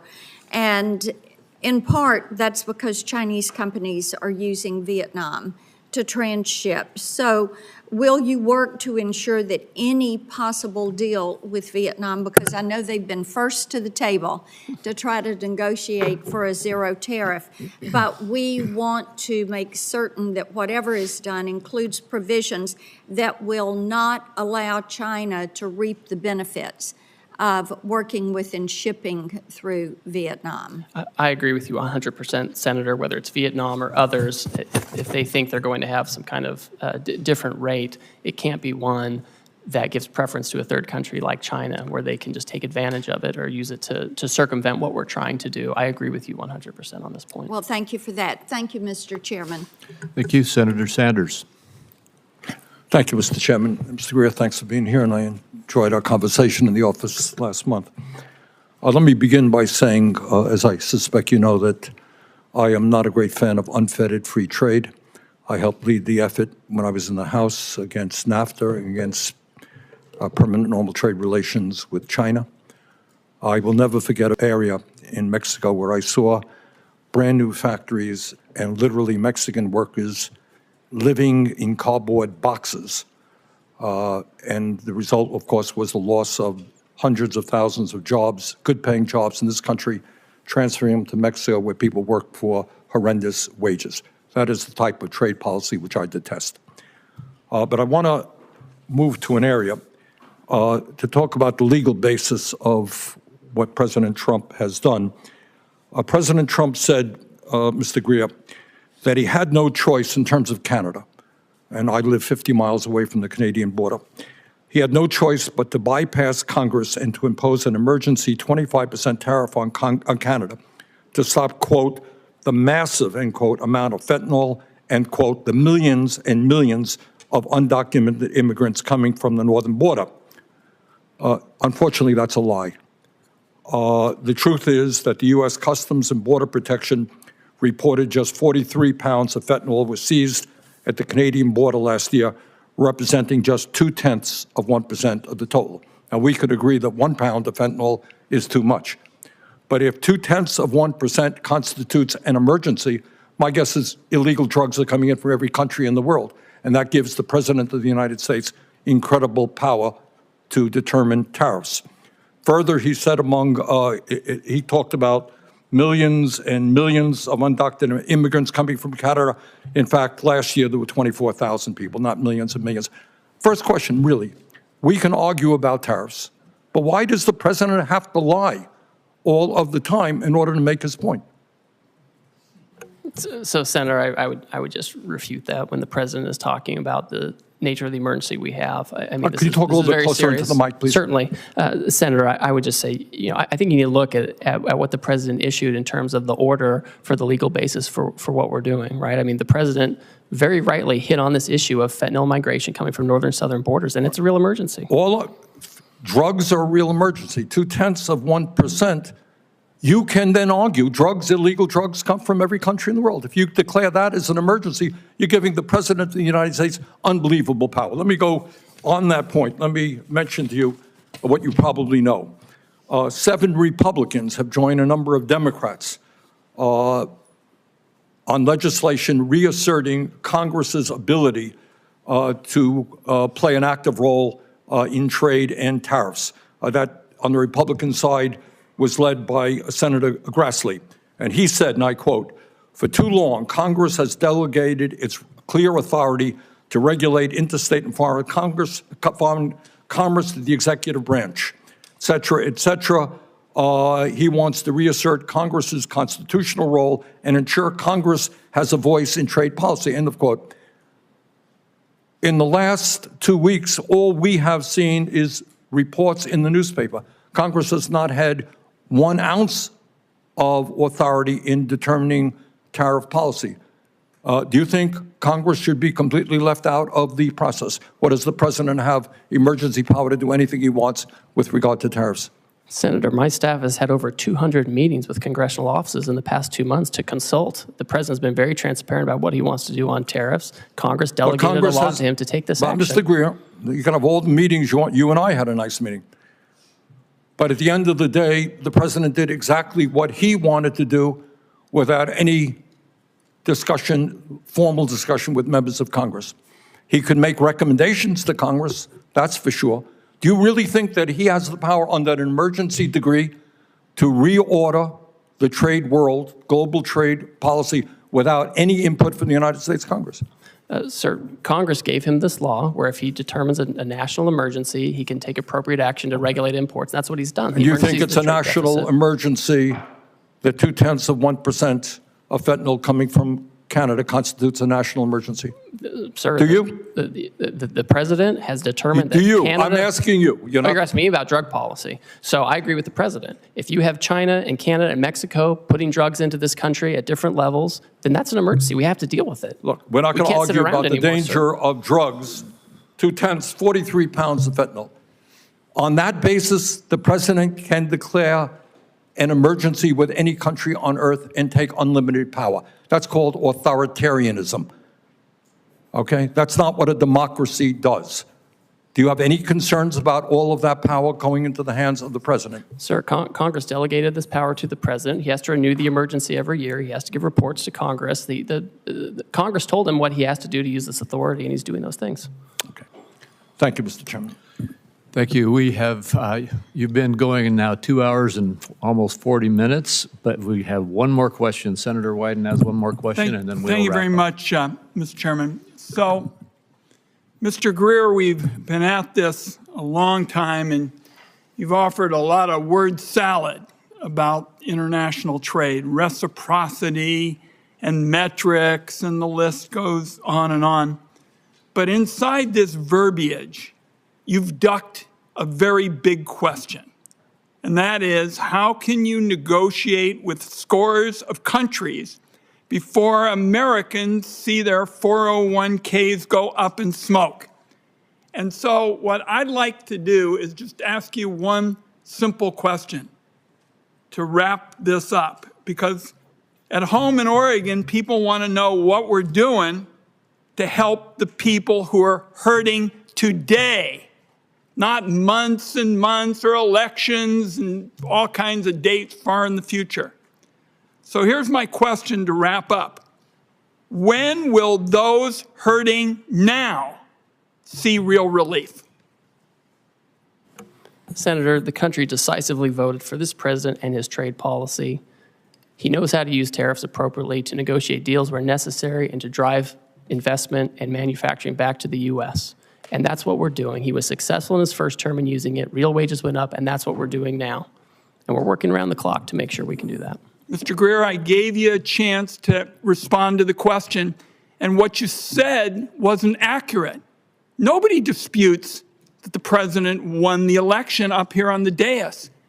But nobody was told in the election campaign that we would have all of these people hurting now because of a flawed trade policy. Once in a while, it said, well, maybe take a little time. But there wasn't any mention of people from one end of the country to another feeling they've been wiped out financially. Nobody heard about that. That was never discussed. Hope you'll have an answer for me, because that's what Americans want to know who are hurting now. They've listened to all of this trade lingo tossed around, and then they scratch their head and say, who's going to stand up for me now? Well, I'll tell you, we're going to fight for those people. That's why I'm proposing a bipartisan resolution that would overturn what's going on with 180 countries. We'll keep the record open for a few days, but what I'd like to know is what the timetable is for helping people who are hurting right now, because I haven't heard anything on that point. Thank you, Mr. Chairman. Thank you, Senator Wyden. And we are now at the conclusion of the questions. Ambassador Greer, thank you for the time you've given us. As I indicated, you've gone almost 2 hours and 45 minutes. And I think you have been very clear about what the president's intentions are and how you expect this to roll out. The questions for the record deadline is Tuesday, April 15th for members of the Senate. And with that, this hearing is adjourned. Thank you.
This hearing will come to order. Today we meet to hear from U.S. Department of Health and Human Services Secretary Robert F. Kennedy, Jr. about President Trump's 2026 health care agenda. Mr. Secretary, thank you for being here. While I expect a spirited debate today, I would remind my colleagues that each senator is limited to 5 minutes, and we're going to try to keep that as tight as we can today. There's 27 of us, and we all probably are going to want to have our opportunity. At the end of the 5-minute time frame, I will gently tap the gavel if it appears that things are starting to lapse over, and encourage my colleagues and our witness to conclude their remarks at the conclusion of this time. President Trump and Secretary Kennedy have made a steadfast commitment to make America healthy again. Under this administration, HHS has placed patients at the center of the healthcare system, empowering them with the tools and information they need to create a healthier future. We know that chronic diseases such as heart disease and cancer and diabetes are some of the leading causes of death in America. Now the department has a renewed focus on tackling the root causes of chronic disease and promoting prevention first. I look forward to exploring ways that the federal government can further align payment incentives to support healthy living and fight chronic disease. The administration has also prioritized efforts to end waste, fraud, and abuse in our federal health care programs, including through eligibility and enrollment verification. This critical work is not just about saving taxpayer dollars. It's about restoring trust and ensuring vital programs like Medicare and Medicaid are sustainable for generations to come. In July, the Centers for Medicare and Medicaid Services, CMS, announced that the agency identified 2.8 million Americans who were simultaneously enrolled in multiple Medicaid or Affordable Care Act exchange plans. Stopping this duplicate enrollment while working with states to ensure that individuals do not inappropriately lose coverage has the potential to save taxpayers $14 billion annually. CMS has also taken steps to provide states with additional immigration information to verify eligibility for federal health care programs. Preserving lifelines like Medicaid for those who are legally entitled under the law will ensure long-term sustainability. Congress has bolstered these efforts by passing the One Big Beautiful Bill. This bill enacts common sense reforms to reduce improper payments and brings needed personal accountability to the Medicaid program. These reforms will protect Medicaid and refocus the program on the most vulnerable patients, those whom the program was intended to serve. The OBBA also created the Rural Health Transformation Program, the single largest investment in rural health care in decades, to help stabilize and modernize the rural health delivery system throughout our country.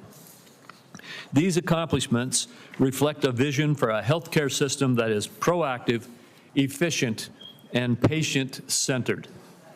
While many of the issues discussed today may be partisan in nature, this committee has a deep history of bipartisan healthcare accomplishments. I remain committed to partnering with this administration and Ranking Member Wyden to enact policies that realign incentives in the prescription drug supply chain, expand access to telehealth, and ensure long-term stability in our physician payment system.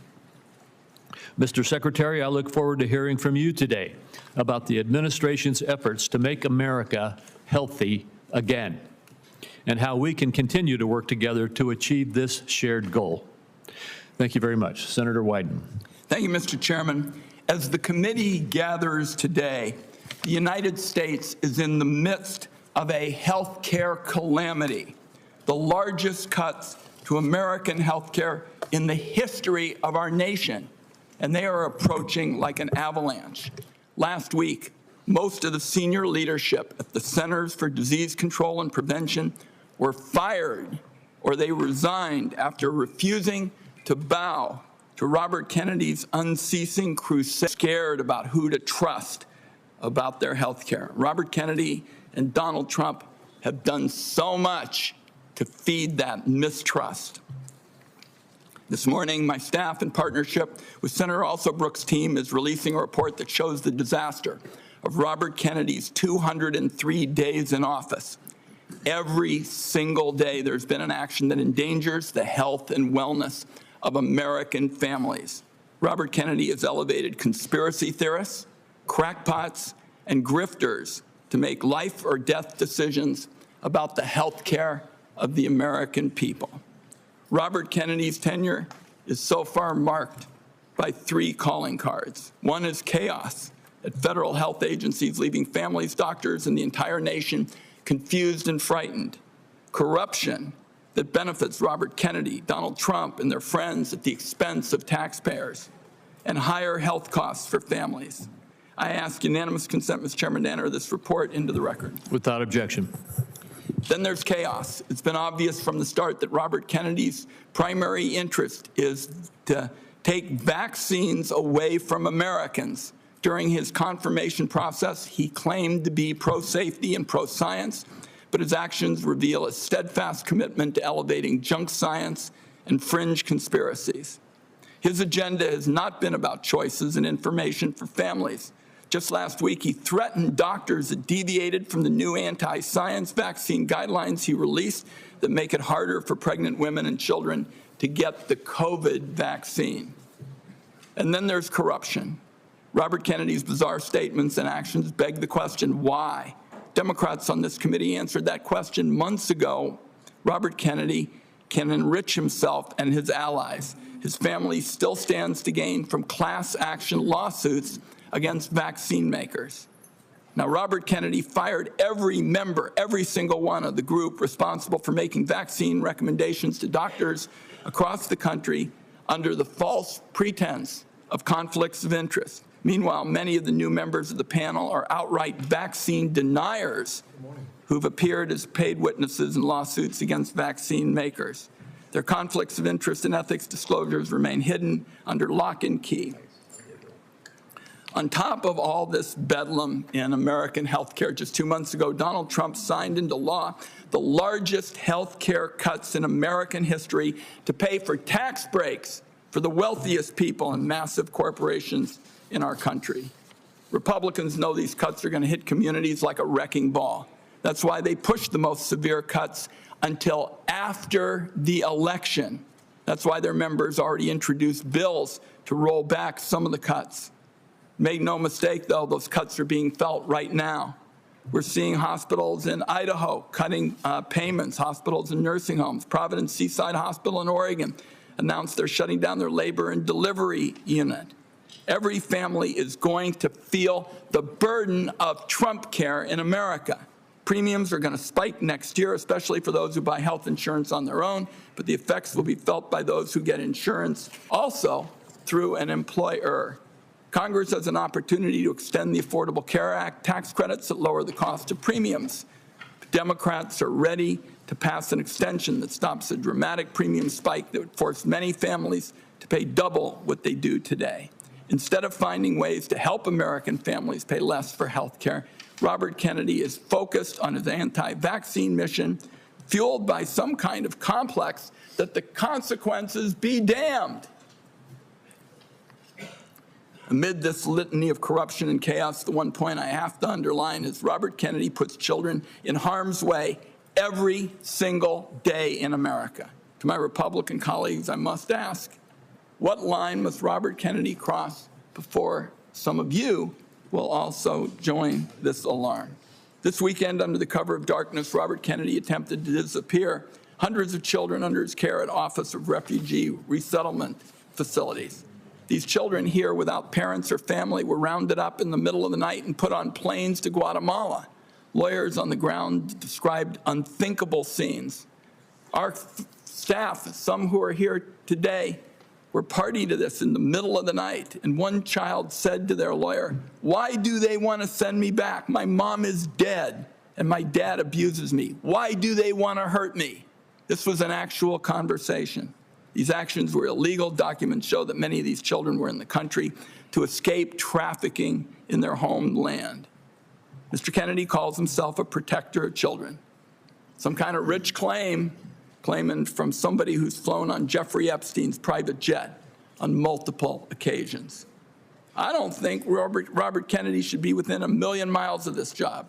Republicans on the committee had a chance to prevent the public health train wreck that Mr. Kennedy has engineered. Everyone voted for him.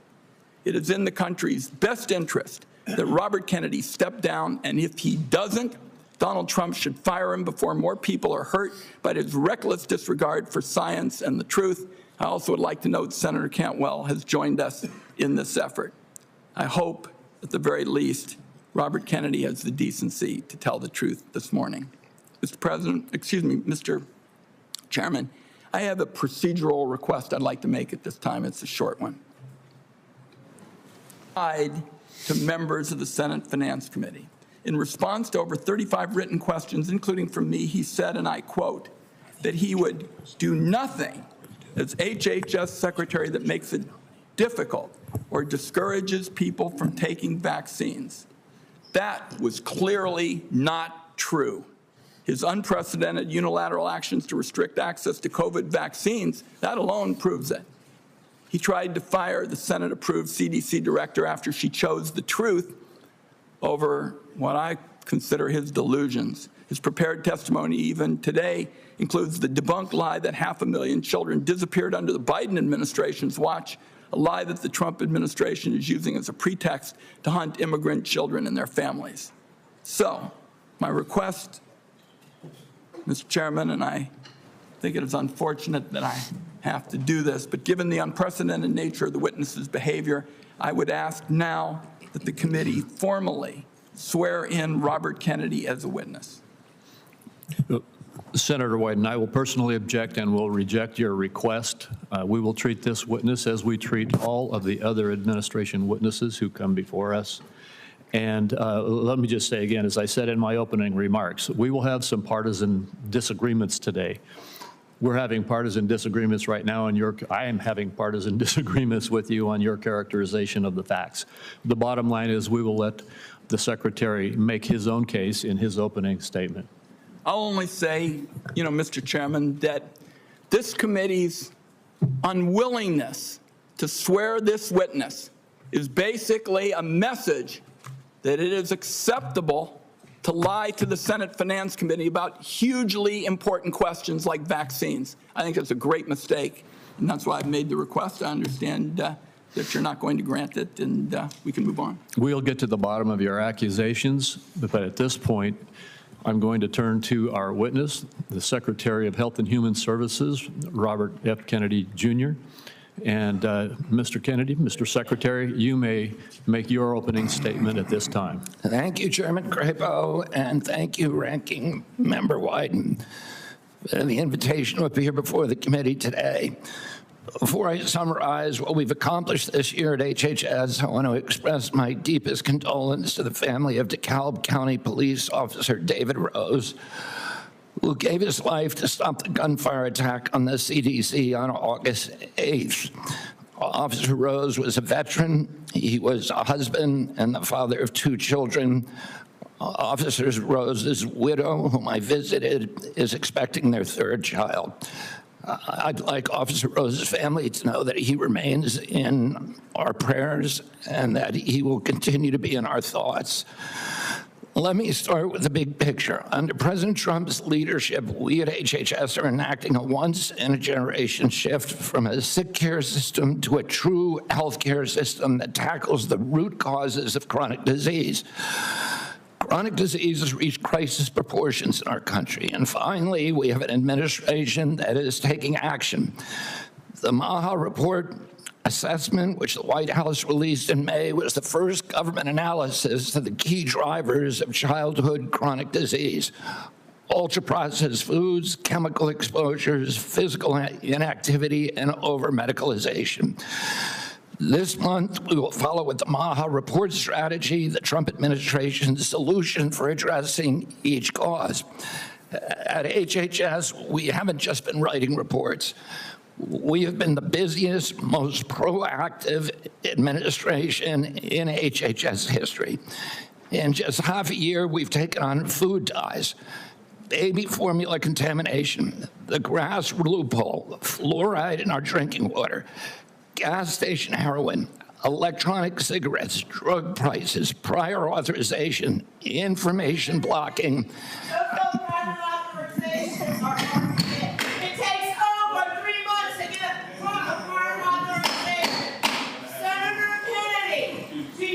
The committee will come to order.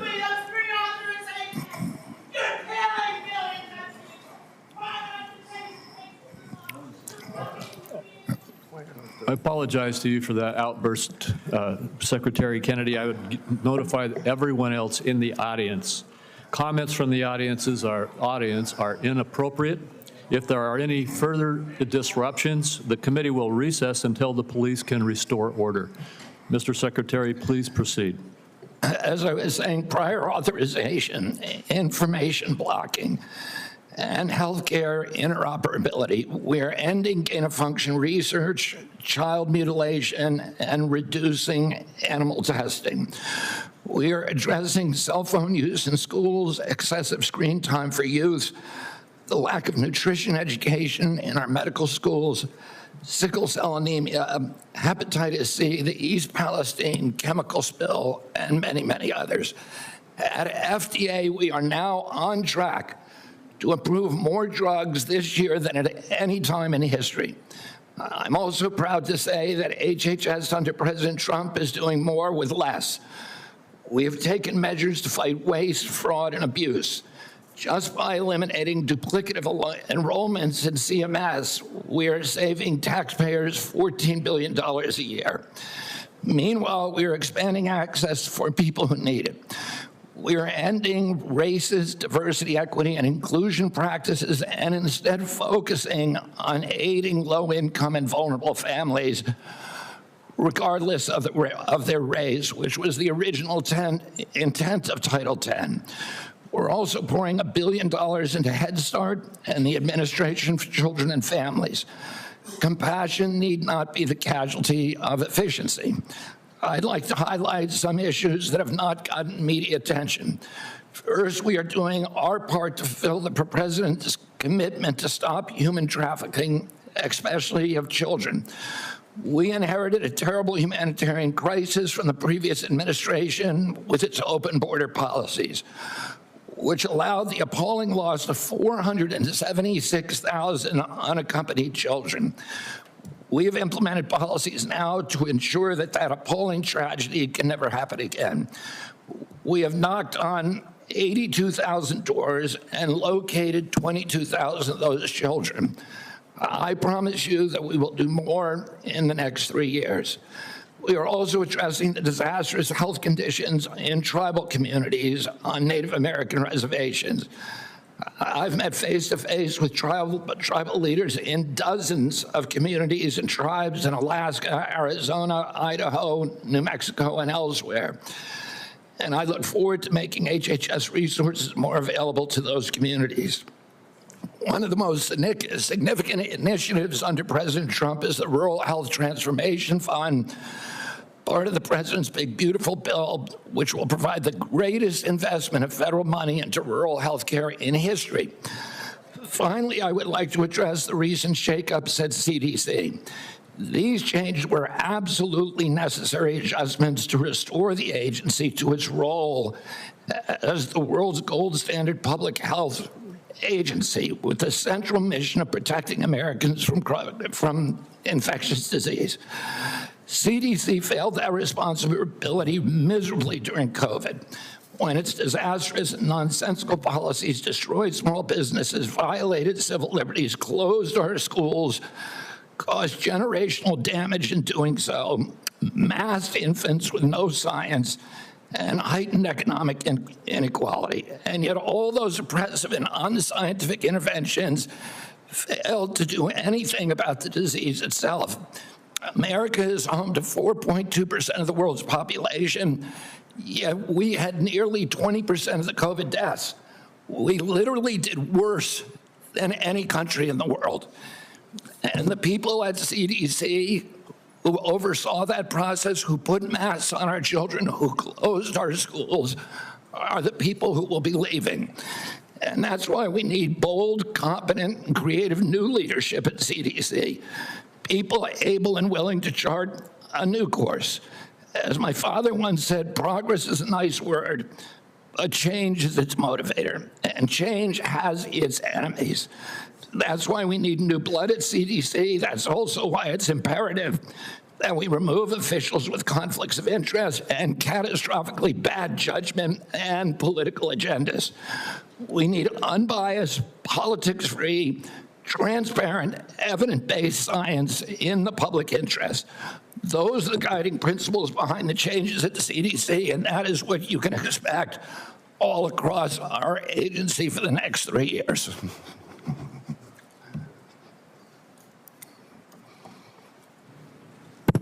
Thank you very much, Mr. Secretary. I'll begin with the questioning. And one of the first things I'd like to talk to you about is actually something that is under the auspices of CMS. And I spoke with Dr. Oz last night about this. I'm sure you're very familiar with it, though.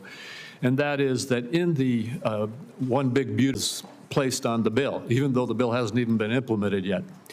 The fact is this committee held hearings on the troubles that rural hospitals are facing in the United States before the passage of the One Big Beautiful Bill. They've been facing difficulties in rural America for a number of years now. And the bill, the One Big Beautiful Bill, contained a rural health transformation program, which I would just like to ask you to comment on.